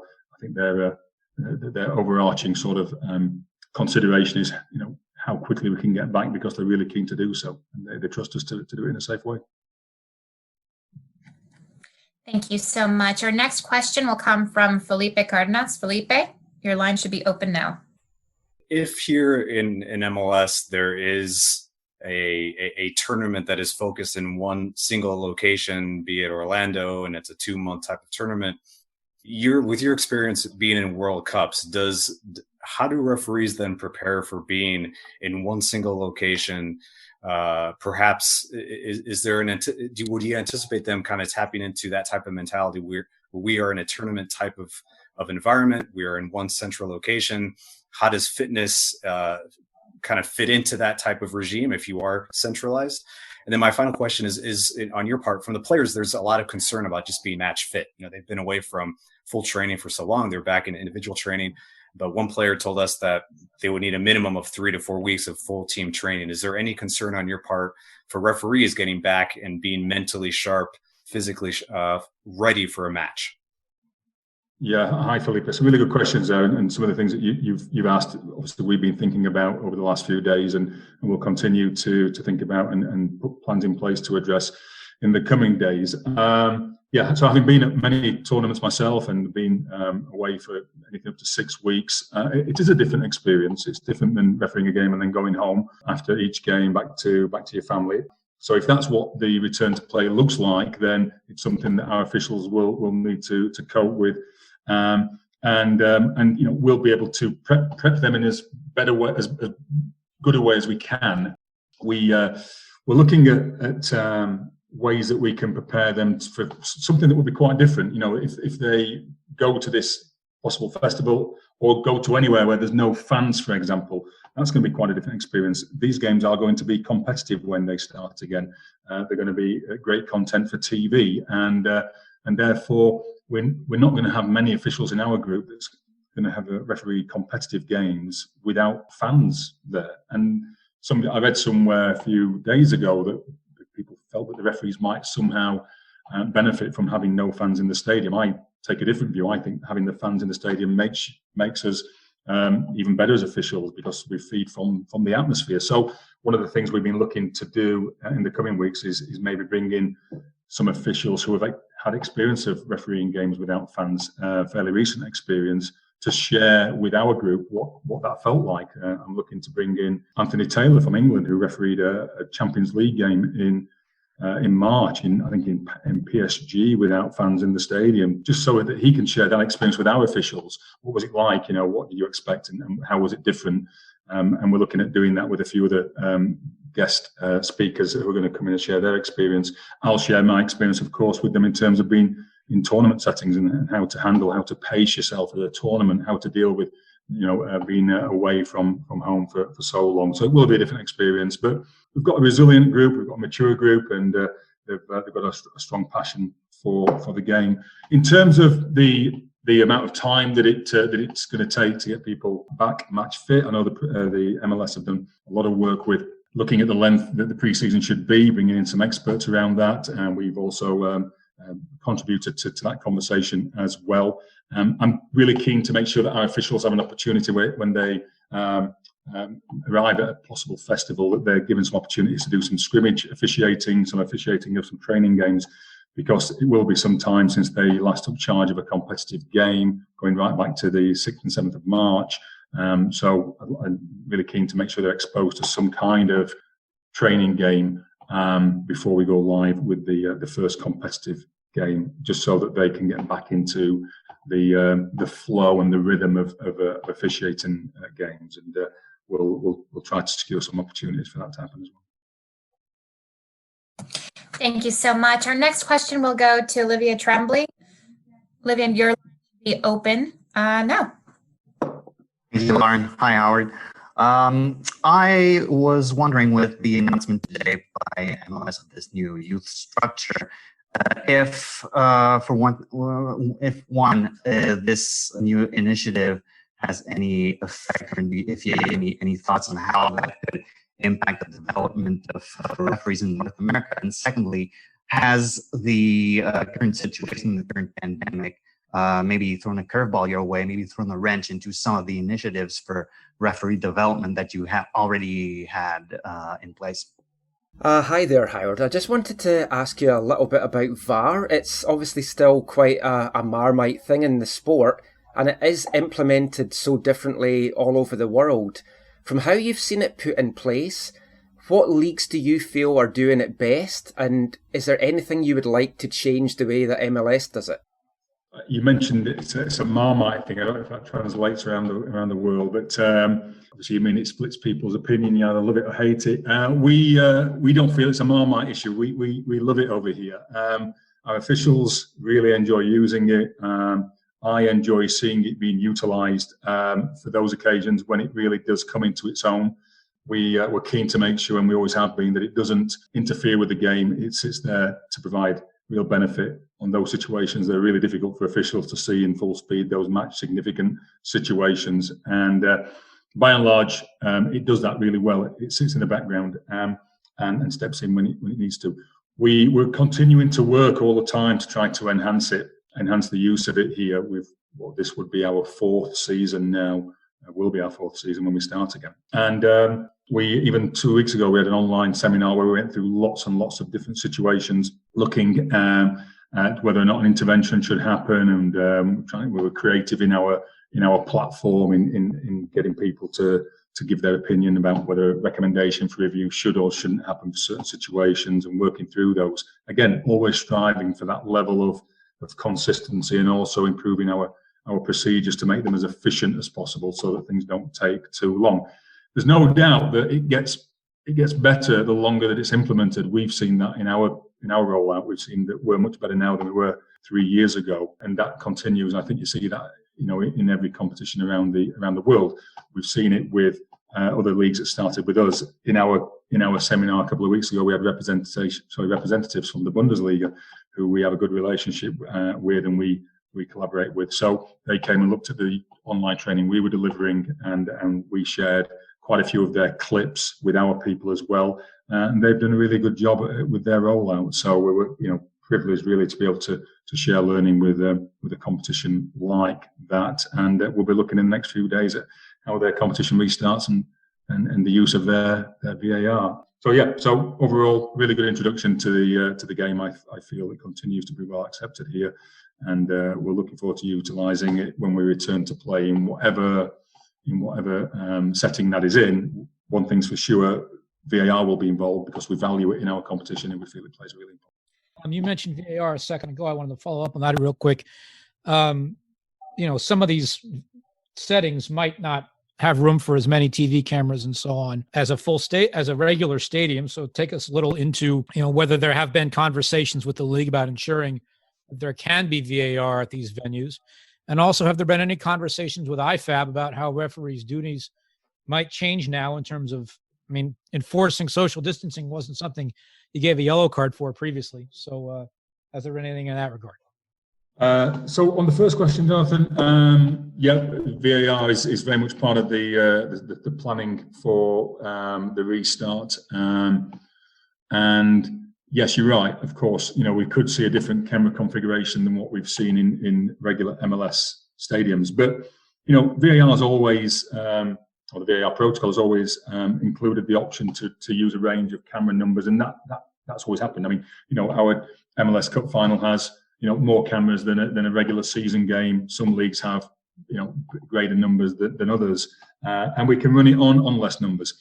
Every camera that's in there is I guess a bonus in terms of giving you some other angles. But having 6-8 cameras is obviously something that you can work with, and will give us angles on situations that the referee couldn't see in real time that we can utilise. So we'll work with what we've got. Obviously, it's going to be fair across all of the teams that are down there because it's a festival, because they're going to be working on the same field. So therefore, it's going to be a fair addition to the competition when it restarts. And in terms of IFAB instructions or FIFA instructions about adjustments to the way that the game is officiated, no, nothing that I've seen, nothing specific. You hope people go into these games, with a common sense approach, and that they understand the need not to, create unnecessary contact and what have you. We'd expect officials to deal with players who are, aggressively coming towards officials to protest anyway in that situation. I saw a video a few days ago of a Korean game where the referee was asked by a player to pick him up by the hand, and the referee said, "Sorry, I can't pick you up." It was quite interesting to see how that was on the mind of that particular official. And again, we'll be reminding our referees of the need to not create unnecessary contact when it doesn't need to happen, and to be sensible, and to maintain their personal space. But something, Jonathan, that's pretty standard officiating anyway, not to get into a player's space, for example, and we hope the players would respect the referee's space in the same way. E is for the eerie silence which echoes around the ground when I've booked a home team's player and it's obvious to everyone that he deserved it. F is the farce into which most games would descend if we weren't there. The G is for the gnarled face of someone who's on £90,000 a week and reckoned he should have had a throw-in. Pro General Manager Howard Webb there, and a lot of interesting stuff I feel came out of that. They are having to go through the same kind of protocols and testing and quarantine as everyone else involved for this. And when you start to factor all these different people in and all these different numbers, it does make you ask, how worth is doing this tournament? Much like when it comes to the players, we don't know what the referees union is going to say to all this either. Although by the sounds of it, a decision is going to be made pretty soon on all of this. Howard Webb indicating there that the appetite amongst the referees at least seems to be very positive. They just want to get back into action, get back to doing their job. so much online stuff that they've been doing just now, which, I mean, must be really, really difficult as well, with so many of them being visually challenged. But it was good to hear from Howard Webb there. I hope you enjoyed it. And we're going to be back with another enjoyable interview in the next part, our feature interview for this episode, with a player much loved by Vancouver Whitecaps fans, the one, the only, Andy O'Brien. And we'll be back with that after this. Hi, I'm Maxime Crépeau from the Vancouver Whitecaps, and you're listening to the AFTN Show.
Welcome back to the AFTN Soccer Show on CITR Radio, 101.9 FM. That was the wonderful Placebo there, with a song from 2003, Running Up That Hill. A track that has featured in various ways on 3 different albums by Placebo. It was on a bonus disc to their 2003 album Sleeping with Ghosts. It was also featured on their covers album, and then the US version of the 2007 album Meds. It's also the second song from tonight's 3 of a Kind feature. 3 songs linked in some way, can you work out what they are? So we kicked off part 3 with Hounds of Love by the Future Heads. Got the second song now, Running Up That Hill by Placebo. Have you worked out what the link might be yet? If you have, what do you think the third song might be? Stay tuned to find out. But now it's time for this week's feature interview. In this episode, we're catching up with a former Whitecaps player, much loved by the Whitecaps fan base from his 2.5 years here in Vancouver, Andy O'Brien. Now, the Republic of Ireland international came to the Whitecaps midway through the 2012 season, signed by Martin Rennie. Stayed here until the end of the 2014 season. He'd wanted to stay longer, just couldn't come to terms with the club, and the pair parted ways. The Whitecaps proved to be Andy O'Brien's last team that he played for. After an 18-year pro career that saw him start off with Bradford City, move to Newcastle, Portsmouth, Bolton, Leeds, and then on to the Whitecaps. He played numerous seasons in the Premier League. He's played in European competition. He represented the Republic of Ireland, even going with them to the 2002 World Cup in Japan and Korea. Now, Andy's a player that we've spoken to a few times in the show over the years, and we haven't spoken to him for a while. The last time I saw him was in 2017 when he was down in Wales when the Whitecaps went over there for pre-season, was scouting out Alphonso Davies, partly just to catch up with some of his Whitecaps buddies, but also in his new role as a scout for Liverpool FC. I don't know why we haven't caught up with Andy before now, but you know what it's like, best laid plans and all that. But no better time to do it than just now. So go make your favourite hot beverage, grab a chocolate digestive and sit back and enjoy a chat with Andy O'Brien. Andy O'Brien. Andy O'Brien.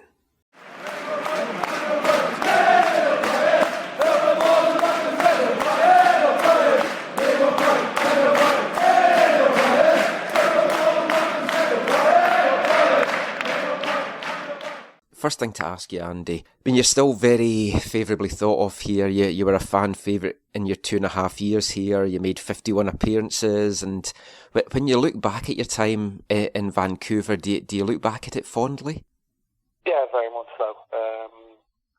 I think well documented that I was coming off a sort of rough period, sort of personally and professionally over in Leeds. So first and foremost, to get the opportunity to go somewhere different, and the way I was sort of accepted and treated, and the city itself, it was fantastic. And if I'm being honest, I was probably a bit disappointed with one of the seasons when I got injured, Seattle away. But the following season, in the last one, I was determined to come back fit, to try and stay longer. But unfortunately, that wasn't the case. But yeah, I only look back at my time at Vancouver with great memories. And I know at first you kind of had your doubts about coming over here, and you weren't really sure, and the club gave you a bit of an extension to have a think about it. What eventually convinced you to make the move? Well, I think Martin Rennie deserves the majority of the credit. There was a deadline at the time to get the signing done, and I just said to him, listen, it was too short a notice, given that I was potentially moving 5,000 miles away to somewhere where I'd never been visited. And I think one of the biggest issues was that I didn't want to make the move and then come to training and, be asked, is everything all right? And you go, yeah, everything's great. And then you go back home, and you sit in your flat for the majority of the day. Yeah. And then you put my face the following day. So being able to be given that little bit more time to fly over, have a look around the city, look at the ground, look at the plans of what the club were trying to do, and just meet the manager. I just thought this was the right thing to do, having come and visited. And I mean, you'd obviously played at a high level in the Premier League. You'd represented Ireland. You played at top levels. How did you find the quality of MLS back there? I mean, it's changed a lot since you were even in the league. It's got a lot better. But how did you find it back then? Yeah, I thought it was good. I thought at the time, I think it was a mix of extremely athletic, straight line running types, and some more smaller, gifted, technical, tricky types, maybe from South America. But gradually, I think, like you say, the market in the MLS has changed. I think there's a lot of clubs that are looking at it like European models. Certainly Atlanta are probably one of the biggest examples in terms of speculating a lot of money on some players at the right age who have got more development in them, giving them that platform to, certainly Atlanta play in such a fantastic environment with the training ground, with the size of the stadium. And as a dream proved, with Almiron, and I'm sure there'll be others in the future, not necessarily from Atlanta, but throughout the league. I mean, you've got you've seen proof in the pudding in terms of with Davies, how well he's done. So yeah, it's a league that is certainly on the way up, and has gained a lot of credit by some of the fees that are being paid for some of the players to both depart and also come in. There's so many differences in the league here in that you're playing on plastic pitches, although I know there's more and more coming out in the game in the UK, although maybe not at the top level. And then you've got travel that was like way more than you would have been anything used to. I mean, how did you find all that? A lot of guys that I speak to, especially the UK guys that have come over, the travel in particular is the big thing that they really struggle to adjust to. Yeah, I mean, I loved it. I don't know if it was possibly the time of my career, and I knew that it was probably my time was coming to an end, but the opportunity to sort of travel and go to different cities, and like you say, I think one of the biggest issues for me was like the different altitude. Certainly, I remember playing at Real Salt Lake City, and I think we were a couple of goals down, certainly one down early on, and part of it was just due to feeling a little bit dizzy, with the get your breath and trying to get into the tempo of the game. But like I said, I don't know if it was sort of me as a person, but I enjoyed it. I certainly enjoyed going to different stadiums and travelling and experience different sort of cities and playing in them. Now, when we came up with our Whitecaps of the decade on our website, we actually had you in as one of the starting centre-backs alongside Kendall Waston. I mean, you had your 2.5 years here, when you look back in particular, is there any standout moments or any games that really stick in your memory that will always be with you? Well, I suppose one of the standout moments, and it gets shown probably more than anything else, was the game against San Jose away, when we won and had a little bit of a ding-dong with their centre forward. But no, I just enjoyed all of it, really. I think I did an interview recently for the Whitecaps, and even getting the Sky train and going around coffee shops, enjoying the city. The life that I had outside of the pitch, which I thoroughly enjoyed, was as enjoyable off it. So that's why I was sort of keen to carry on as long as possible, really, because I thoroughly enjoyed my time. And some folk will know that you're involved with scouting with Liverpool just now, and so obviously you're going to be coming across lots of new talents and existing talents. Do you have people picking your brains as to what it's like over here, or asking for advice, and would you recommend that players come over? Yeah, I definitely recommend it. I don't get asked too much about it. Obviously, one of my regions for the scouting is the MLS. Having played there, so I have a little bit more of a understanding about, like you say, the travel and the conditions and things like that, and different climates and stuff. But no, I would recommend it to any player. Again, a lot of things are circumstantial, and any deal getting done, it's whether at the time I didn't have a family, that might be a consideration for some people. But at the time of where I was in my career and the age that I was in my personal circumstances, I couldn't have probably gone to a better environment, city, club at that time. So, yeah, in terms of would I recommend somebody going to Vancouver, 100% I would, yeah. But I appreciate there's a lot of other things that go into getting a contract done, sorted and sealed and whatnot. And the Whitecaps were the last team that you played for, and I know you'd hoped to stay on, and you said at the time you didn't leave because of money. It was just that you wanted kind of to know what your role was going to be and responsibilities at the club. So when you left here, did you think about continuing playing, or did you think, no, this is really the best time to just hang my boots up? Yeah, I did want to stay. I think looking back, I wanted a 2-year contract, if possible, because I think I was a year away from getting my citizenship. Me and my partner, now wife, now Kerry, were contemplating, starting a family. I was happy at the club. I thought I'd come off the back of a decent last season, and it was sort of explained to me that it would set a bad precedent for the league if a 35-year-old was given a 2-year contract. So I was offered a 1-year contract. Carl had explained to me that I wouldn't play maybe as much or as many games that I would have wanted to. So I explained to him that I wasn't there for a holiday, and would it be possible to maybe do some coaching, or if I didn't travel to away games, be involved in that side of it. And I never really got an answer from Carl. It was a bit of fell on deaf ears. So yeah, it just got announced that we hadn't agreed, which was a little bit frustrating.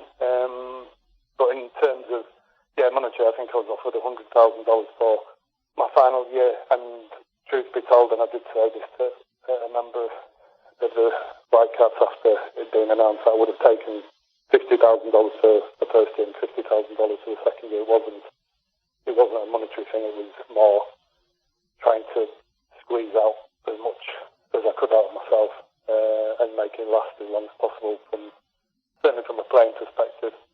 But also, hopefully being able to offer something to, the younger players at the club. When players hang their boots up, especially when you go back to the UK, you've got so many options. You can go into coaching, you could go into television punditry, even stuff like that. Why was scouting what you wanted to go into? Did you think about coaching, or did you always fancy the life of a scout? No, I suppose. I think in football and in any walk of life, I think it helps if the boss likes you. And when I was over in Vancouver, I've always kept in touch with Michael Edwards, who's the sporting director at Liverpool from our time at Portsmouth. And when I was coming to sort of the end of my career, I asked him about what the opportunities were for scouting. So in some respects, I fell into it. I think the automatic thing would have possibly to gone into coaching, but again, sometimes it's who you know, and it's about getting that opportunity to coach. And there's probably a lot of good coaches that don't get that opportunity because the face doesn't fit or whatever. Certainly through the younger years of my career, I was looked after when I was at Bradford by senior pros. Bobby Robson was always fantastic. Then I had the other end of the stick where at Portsmouth I had Harry Redknapp, who I wasn't part of his plans.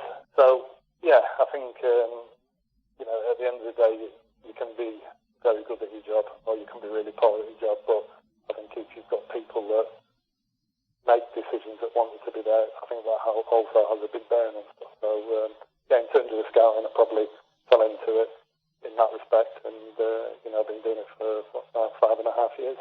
So I think there is a worry when you do finish playing that what are you going to do, because there's only so many managers' jobs, coaching jobs that are available. So to go into something that was not exactly what I'd done, but it was in the same industry, but in a different sort of area. That's such a big club, which has gotten bigger and bigger and bigger. It's been an insightful experience and one I've enjoyed. Scouting's something which it's always fascinated me. It's like one of what I would say is a dream job in football. I'd love to have done something like that. I've read the book, like The Northweir Men by Michael Calvin. It's all about scouts and stuff. I don't know if you've read that, but I mean, it paints a picture of a tough life, travelling around a lot, long hours. I mean, how do you find that and balance it with having a family? Yeah, I mean, Liverpool have been fantastic. I mean, a lot for scouting or a lot of games, because I do it at sort of senior level. The majority of my work is senior level.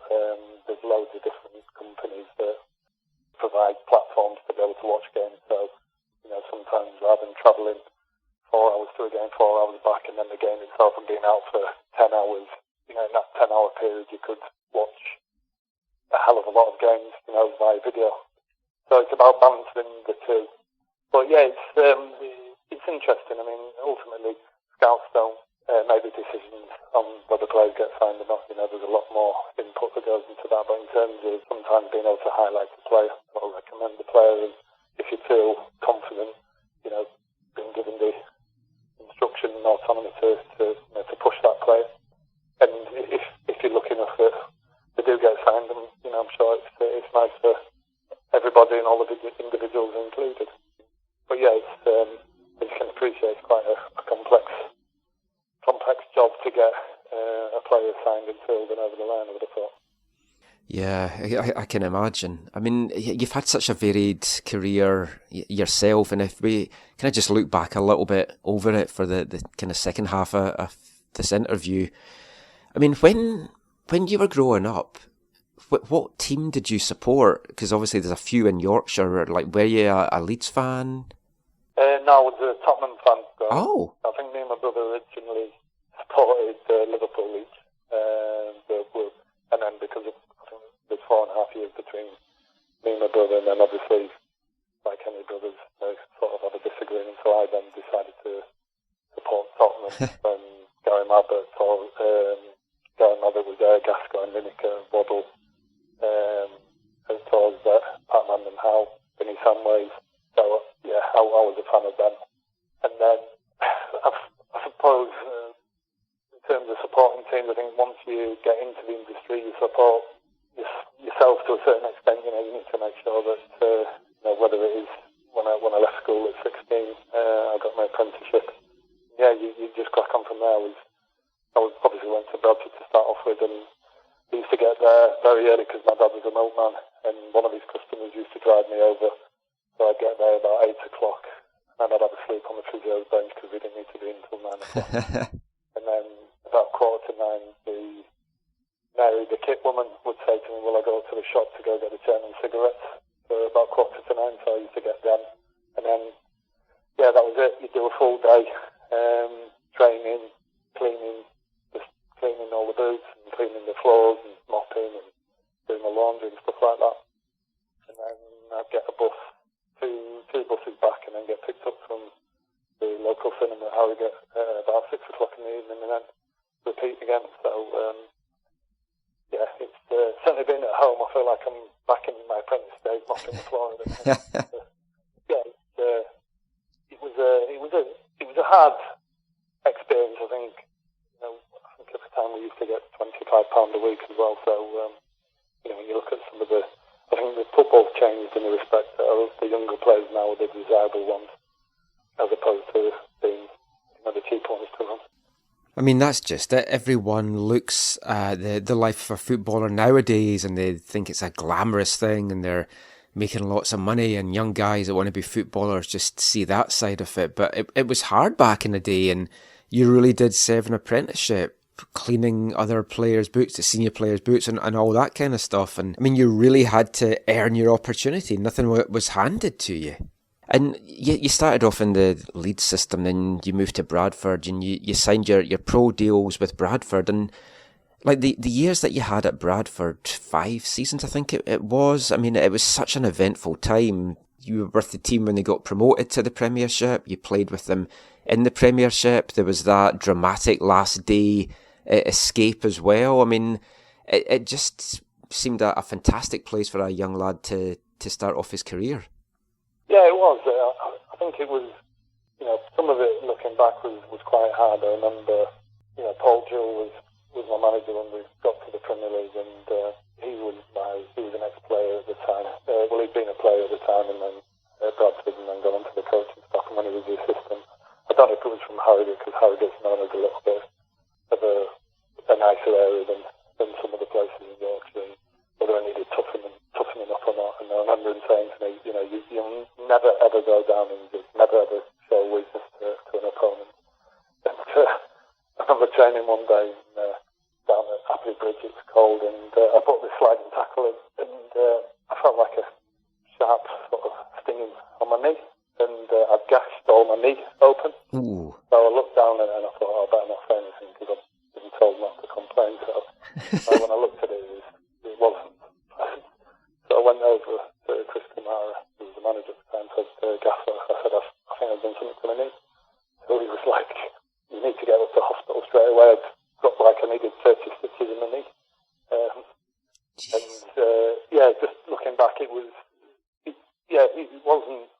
I wouldn't say it was bullying, but it was quite a hard upbringing. But in terms of the experience I got, being able to play a lot of games at championship level and then getting promoted to the Premier League, like you say, that last day against Liverpool, who I think Liverpool, if they'd won, would have got in the Champions League, and if we'd won, we'd have stayed up. It was probably the most important game in my career, because I think off the back of playing in the Premier League for those 2 seasons, although I went in the March the following year to Newcastle when the old transfer deadline, I think if I had not played in the Premier League, I think there would have been question marks about me, in the sense that, I do scouting now, and it's quite difficult because you're always judging people, and certain people have certain styles, and I was was not the most aesthetically pleasing runner. I was extremely skinny and slight, and had I not played in the Premier League, there may have been question marks as to he'll get eaten alive in the Premier League. But having played there, being there, that year that we stayed up, and then to get another year in the league, I think it was a defining moment in my career, and enabled me then to move on to Newcastle. And then again, Newcastle, that year that I moved, were in I wouldn't say relegation scrap, but they were low down in the league, and with a third of the season to go, they still could have been relegated, or even a quarter. They obviously stayed up, and then the following year we finished third, then the year after that, fourth and fifth. We played in the Champions League, and again, I think these defining moments.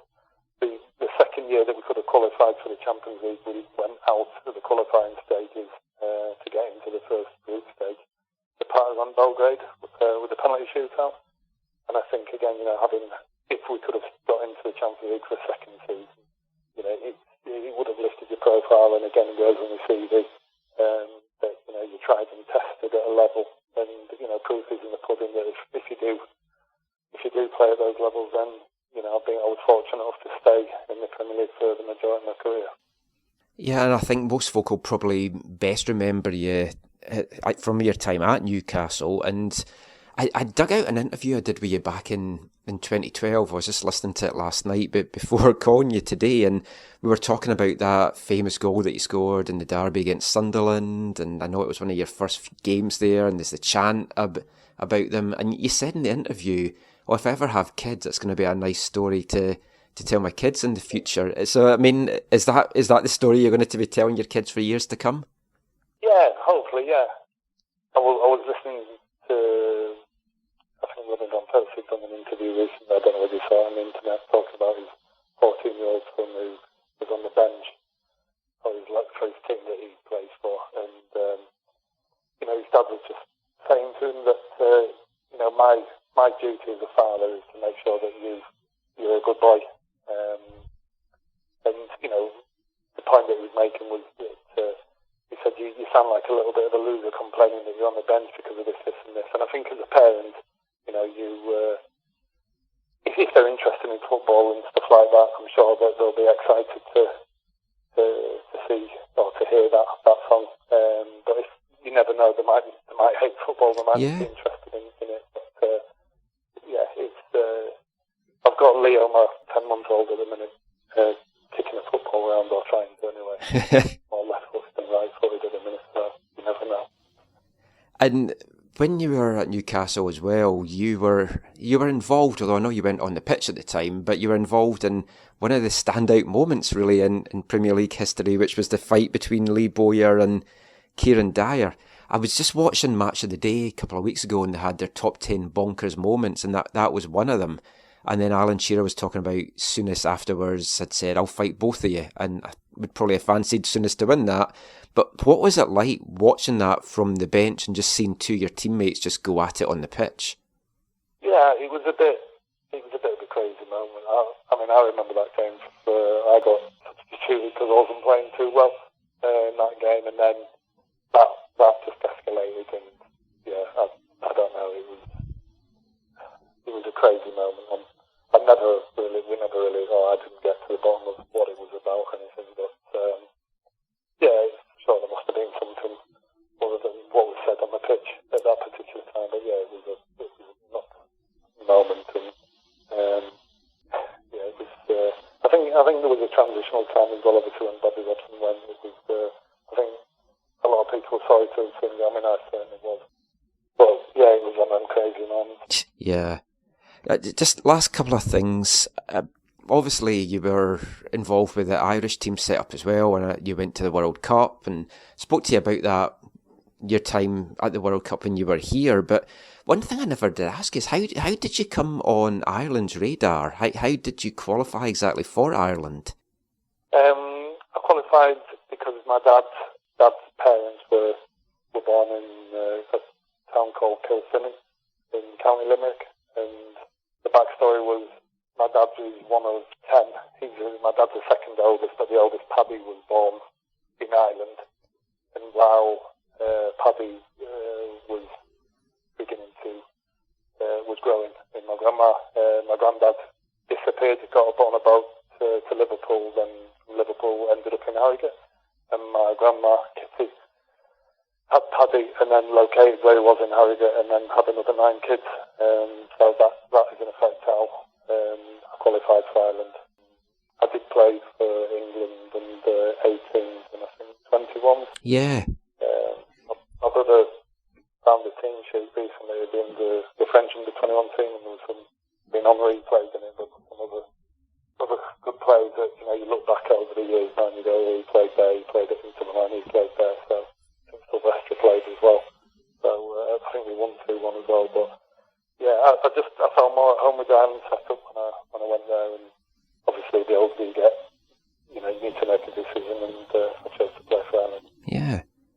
And I mean, the other thing, you've always been very open about your battles with depression. And I know before you came to the Whitecaps, you were with Leeds, and that was when it all really sprung up. Looking at the time as it is just now, I've read a few things, players in Scotland, they seem to be really struggling just now with their mental health. What would your advice be to players that are struggling at a time like this? Or just anyone, not even players? I may speak about it probably in some depth in terms of, there will be something that is probably going on outside of just the football pitch that, causing them a certain level of distress. And I think from my own experience, I think being a combination of being sort of driven and determined, but also sensitive to certain things. I think, those two ingredients, if they're provoked or if they're spiked, can cause, extreme ups and downs. So, I was lucky at the time, and I'd recommend anybody to, certainly if they're sports people or just in general, to speak to relevant parties. I had sporting chance at the time, and Peter Kay, not the comedian, bless him, passed away now, was one of the top people at sporting chance. And when I was having my issues, I remember just walking into the room, and I'd never met him before, and he just looked me up and down, and he was like, I just want to tell you, he said, I'm going to support you 100%. And he said, I knew there was something going on, because he said, I did a little bit of research on you, and he said, you've played 17 years, you played hundreds and hundreds of games at the level you have done, and he said, there's not been a scrap of bother or trouble with you, ever. So he said, we'll get to the bottom of it. And to have met a stranger and them speak to you in that way, there was a massive weight that dropped off me, and I just thought, and as I got to know Peter, if I was wrong, and if what I'd have divulged, I was feeling and what I'd have said, if I was wrong, he would have told me, but he didn't listen just for the sake of listening. He directed and he had an opinion, and like I say, that first meeting was what I needed at that particular time. And like I say, going over to Vancouver and being able to play and just get on with it was a breath of fresh air. So I'll be eternally grateful to Peter Kay and to the club and to Vancouver and the supporters for just letting me go. Well, that's great. Thank you so much for your time today, Andy. Take care, and hopefully we'll see you over here again someday soon. Well, Zach and me will take you for a curry when you do. I'll look forward to it. That's great. Thanks so much, Andy. You take care, and good luck with the birth. Thank you very much.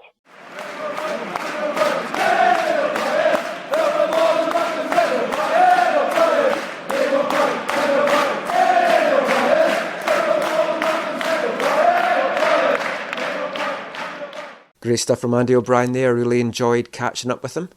Be good to see him back in Vancouver at some point, and as I said, we'll take him out for a curry. We'll enjoy that. And it was especially good for Andy to take time out of his day to chat to us, because his wife is very far gone pregnant. She's expecting their second boy this coming Tuesday. So we wish them all the very best for that. And I'm sure when Whitecaps fans hear him chat there about how he wanted to stay and just the opportunity didn't come for him to stay another year, I mean, it's disappointing. I'd love to have seen Andy here for another season. It was another season as well that would have allowed him to probably apply to become a citizen here as well. Certainly at least permanent residency. And then who knows how his career might have gone after that. He might have stayed into the coaching staff here, which is something that he obviously wanted to do, and then just things sadly didn't work out. But he's very happy where he is. It must be a very exciting time to be at Liverpool, with the club just going from strength to strength, as he said there, and on the verge of winning their first Premiership title for many a year. And Andy's been very open about his struggles with mental health over the years, first really coming to prominence in 2011 when he was with Leeds United. And as we talked about in the interview there, at times like this, locked away from family, friends, loved ones, not able to go about your business the way that you want, it is affecting many people's mental health. And a lot of footballers have been affected by this. And it's good to talk about these things and get it out in the open. And that's just what we're going to do in the next part, when we're going to hear how the Whitecaps and also FC Cincinnati are handling issues around players' mental health and well-being.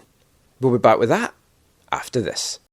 Hi, I'm Alfonso Davies, and you're listening to the AFTN Soccer Show.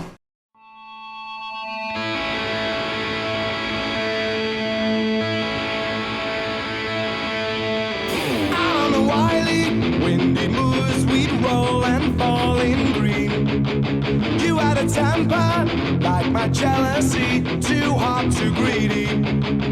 How could you leave me when I needed to possess you? I hated you, I loved you too. Bad dreams in the night, they told me I was going to lose the fight. Leave behind my wuthering, wuthering, wuthering high-tech crew. It's me, Captain, come home, I'm so cold. Let me into your window. Beef Creek, it's me, Captain, come home, I'm so cold. Let me into your window. Welcome back to the final part of tonight's AFTN Soccer Show on CITR Radio, 101.9 FM.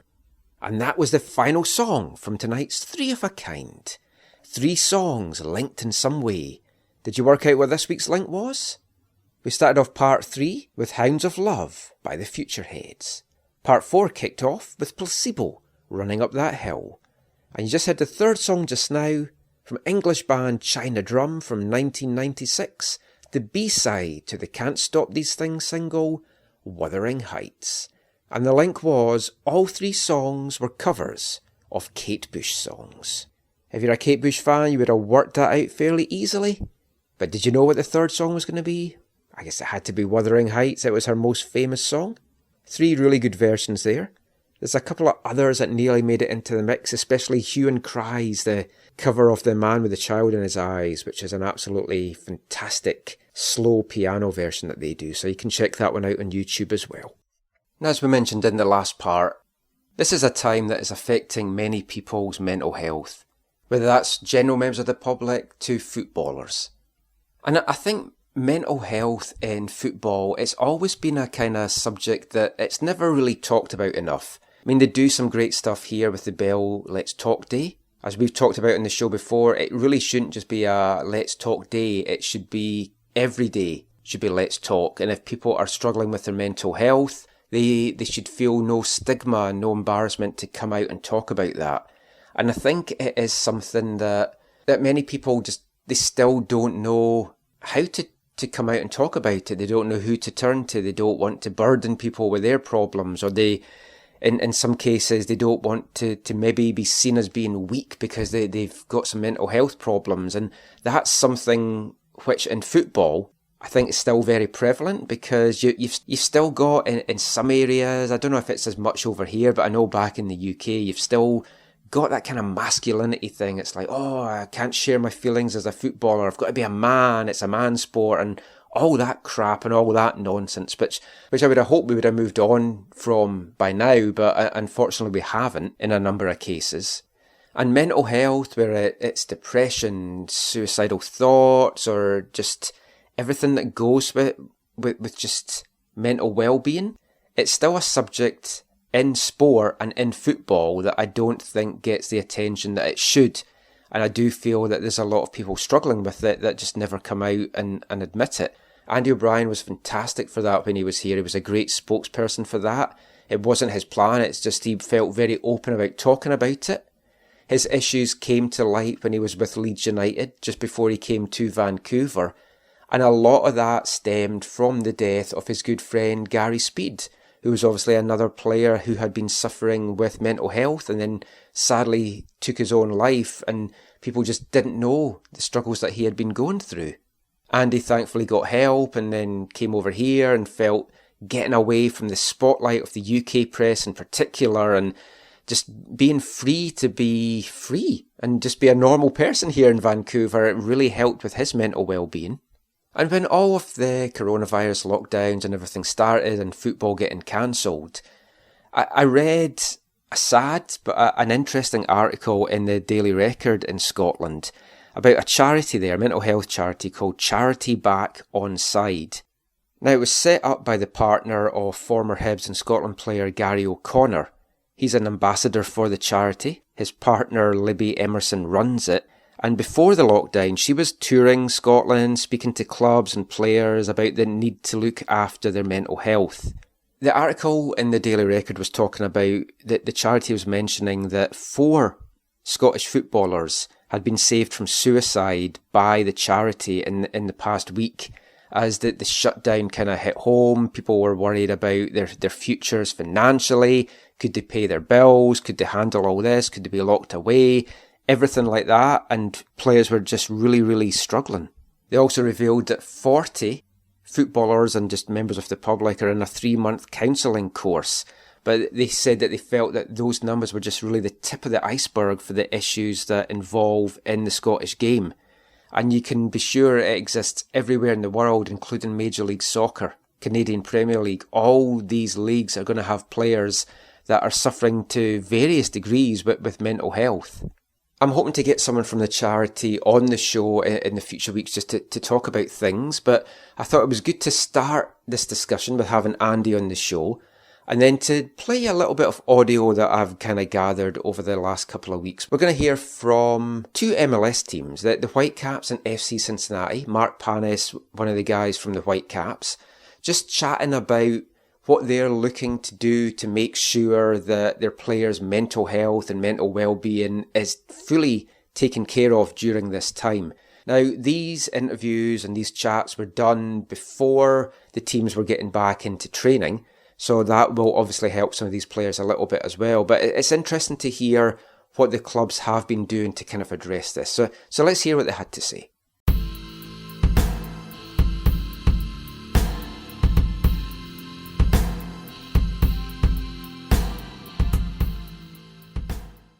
I was wondering, how has this impacted some of the foreign players on the Whitecaps? I mean, it's hard enough to be in isolation as a native living here, but I imagine it's increasingly difficult for players and families from other countries who may not speak the language or know the medical system, and just being in another country while all this is going down.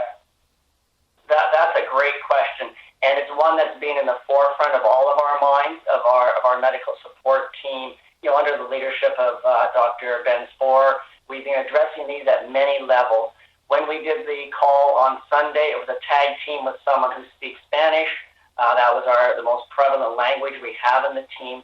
We recognize that the team that has been put together is a young team, and we're aware that their various skills can be more challenged. Some of them are on their own. It's being addressed. We have mental health practitioners working with the team and with the players to help assist them with that. We're looking at measures in terms of getting food to them, and let alone their physical needs. They've already done, using this platform here, they've done a workout remotely from home run by John Poley, our strength and conditioning. So we're getting very creative in order to address all of our players' needs. They all have my phone number, my email, my text, and they'll text me specific issues as they come up, because we want to make it very important that they're supported and guided, so we can help them make the right decisions. And again, stick to that same messaging: stay home and follow physical distancing. And I haven't heard of any specific issues with players or concerns. I think that's because we are ahead of the curve. I don't want to suggest it's easy for them. It isn't, but we're really trying to stay ahead of it and on top of it. By nature, footballers and football, it's a social game. So footballers are used to being in the company of their teammates.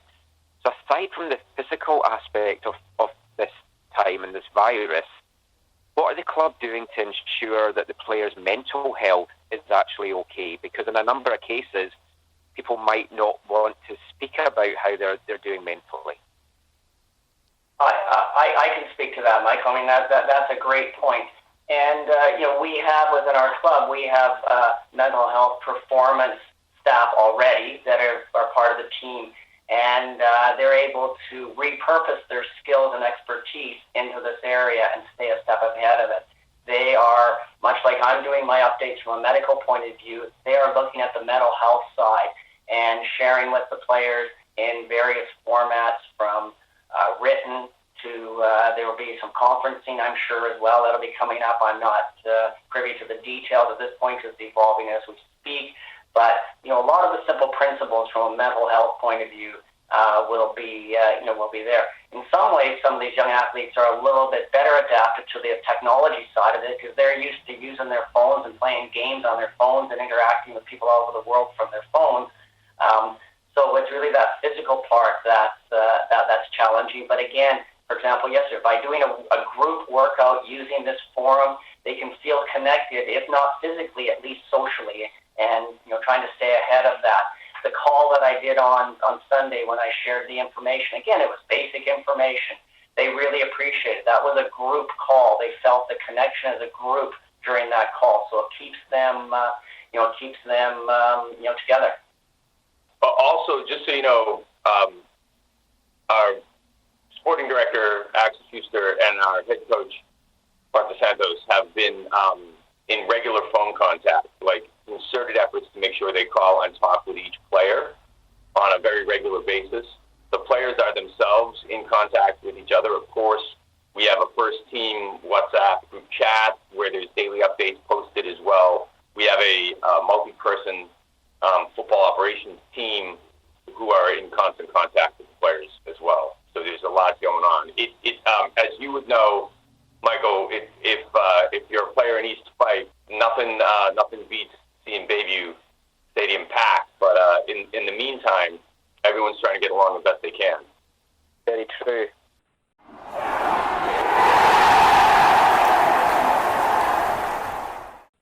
Is there anything that you try to do, since this is such an unusual time, and the players are isolated a lot like we are? Is there anything that you try to do to just kind of make sure that the mental wellness, just team building exercises, or just regular communication with players to kind of keep guys upbeat, since it is such a unique circumstance that they're all in?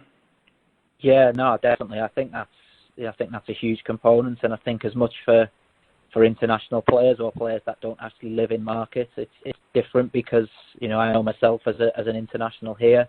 There's that unknown really about what's happening back home, and obviously we can communicate via FaceTime like everybody else, but there's that which I think we need to be aware of as well, that some of our players are away from the families. So I think it's really important that we can support them from a communication perspective, and then also really try and engage the players. And we spoke yesterday as a technical staff via Skype, which we're doing a lot of this time, and really seeing if we can try and use this period for the players, one, to engage them, and then see if we can try and get better both individually or collectively. So what we did, we send quite a basic questionnaire out to the guys just to get them to respond. This was an idea from the technical staff, but driven by Johan de May, the interim head coach, and get our guys to self-reflect a little bit on their strengths and weaknesses from a physical and a tactical and a mental component, and then look then also what are their goals, both short-term and long-term, and then really try and see what plan we can put in place around that, and sort of triage the players into different areas. So one player, it might be from like a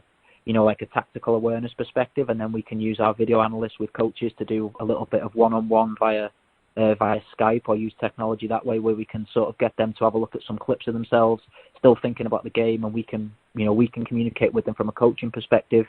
As I said, players have muscle imbalance, so if they've had previous injuries, they can still have that one-on-one communication with injured players, and anybody, like I say, a younger player, if we're talking about lifestyle or meals or anything like that, we can have regular communication with them around that way. So it allows our whole sort of technical staff to try and take a more of an individual emphasis with the players, and also it allows the players to use this period to try and improve an aspect of something that they couldn't otherwise have done. And I think that's probably a little bit of a better way to get engagement from the guys, is that something that they want to improve on, and how we as a club can try and facilitate that.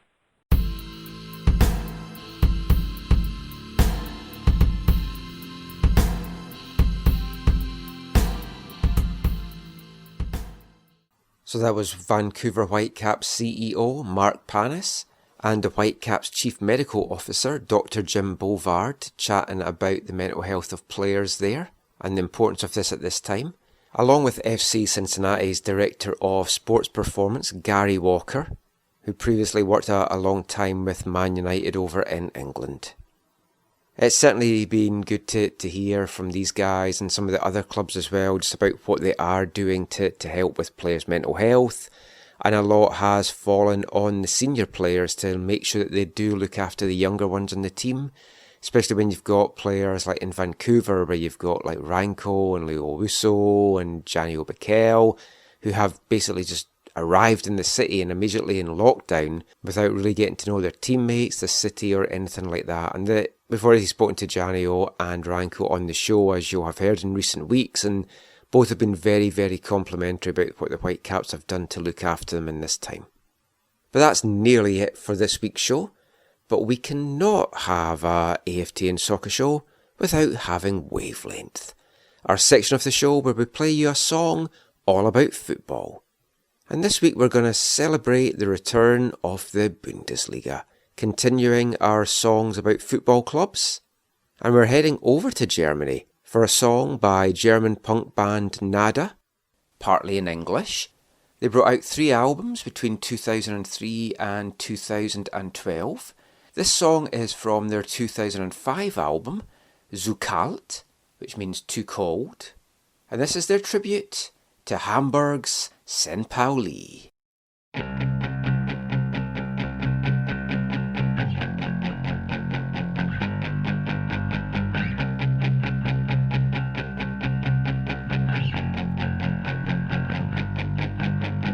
Hamburger Wetter, wir singen Hamburger Wetter.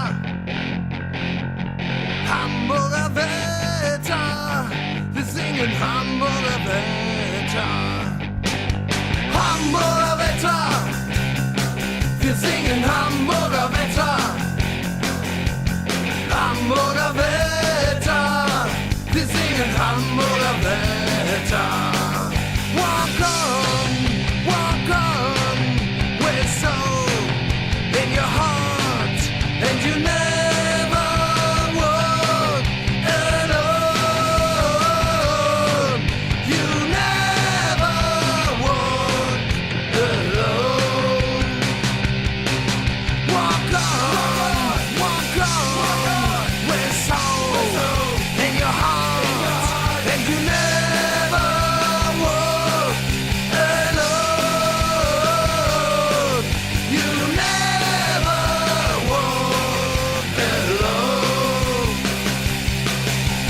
Hey, yeah, yippee, hey, Hamburg, Hamburg, St. Pauli. Hey, yeah, yippee, hey, Hamburg, Hamburg, St. Pauli. Hey, yeah, yippee, hey, Hamburg, Hamburg, St. Pauli. Hey, yeah, yippee, hey, Hamburg, Hamburg, St. Pauli. Hamburg, St. Pauli. Hamburg, St. Pauli. Hamburg, St. Pauli.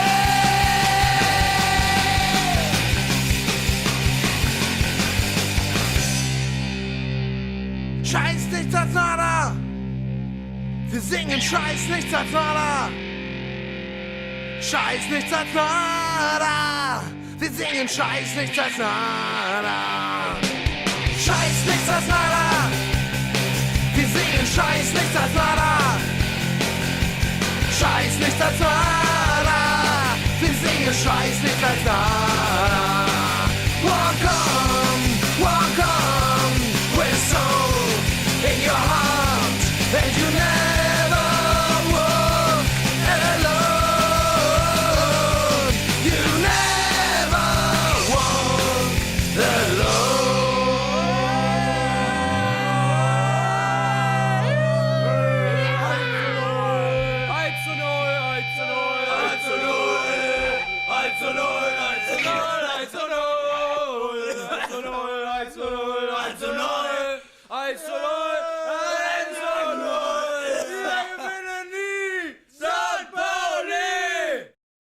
German band Nada there with their tribute to Hamburg football team St. Pauli.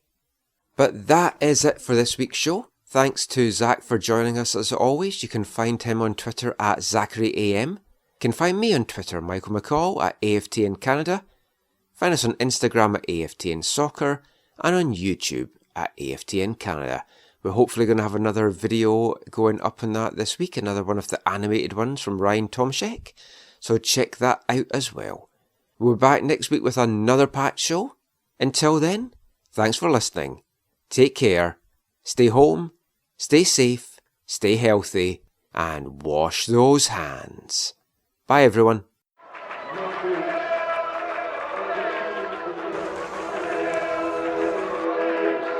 Going to your first match is an experience you never forget. The atmosphere of what's going on around the pitch looks beautiful, and you always look and go, wow, I'd love to play here one day. If you get the bug, it's going to stay with you for life.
AFTN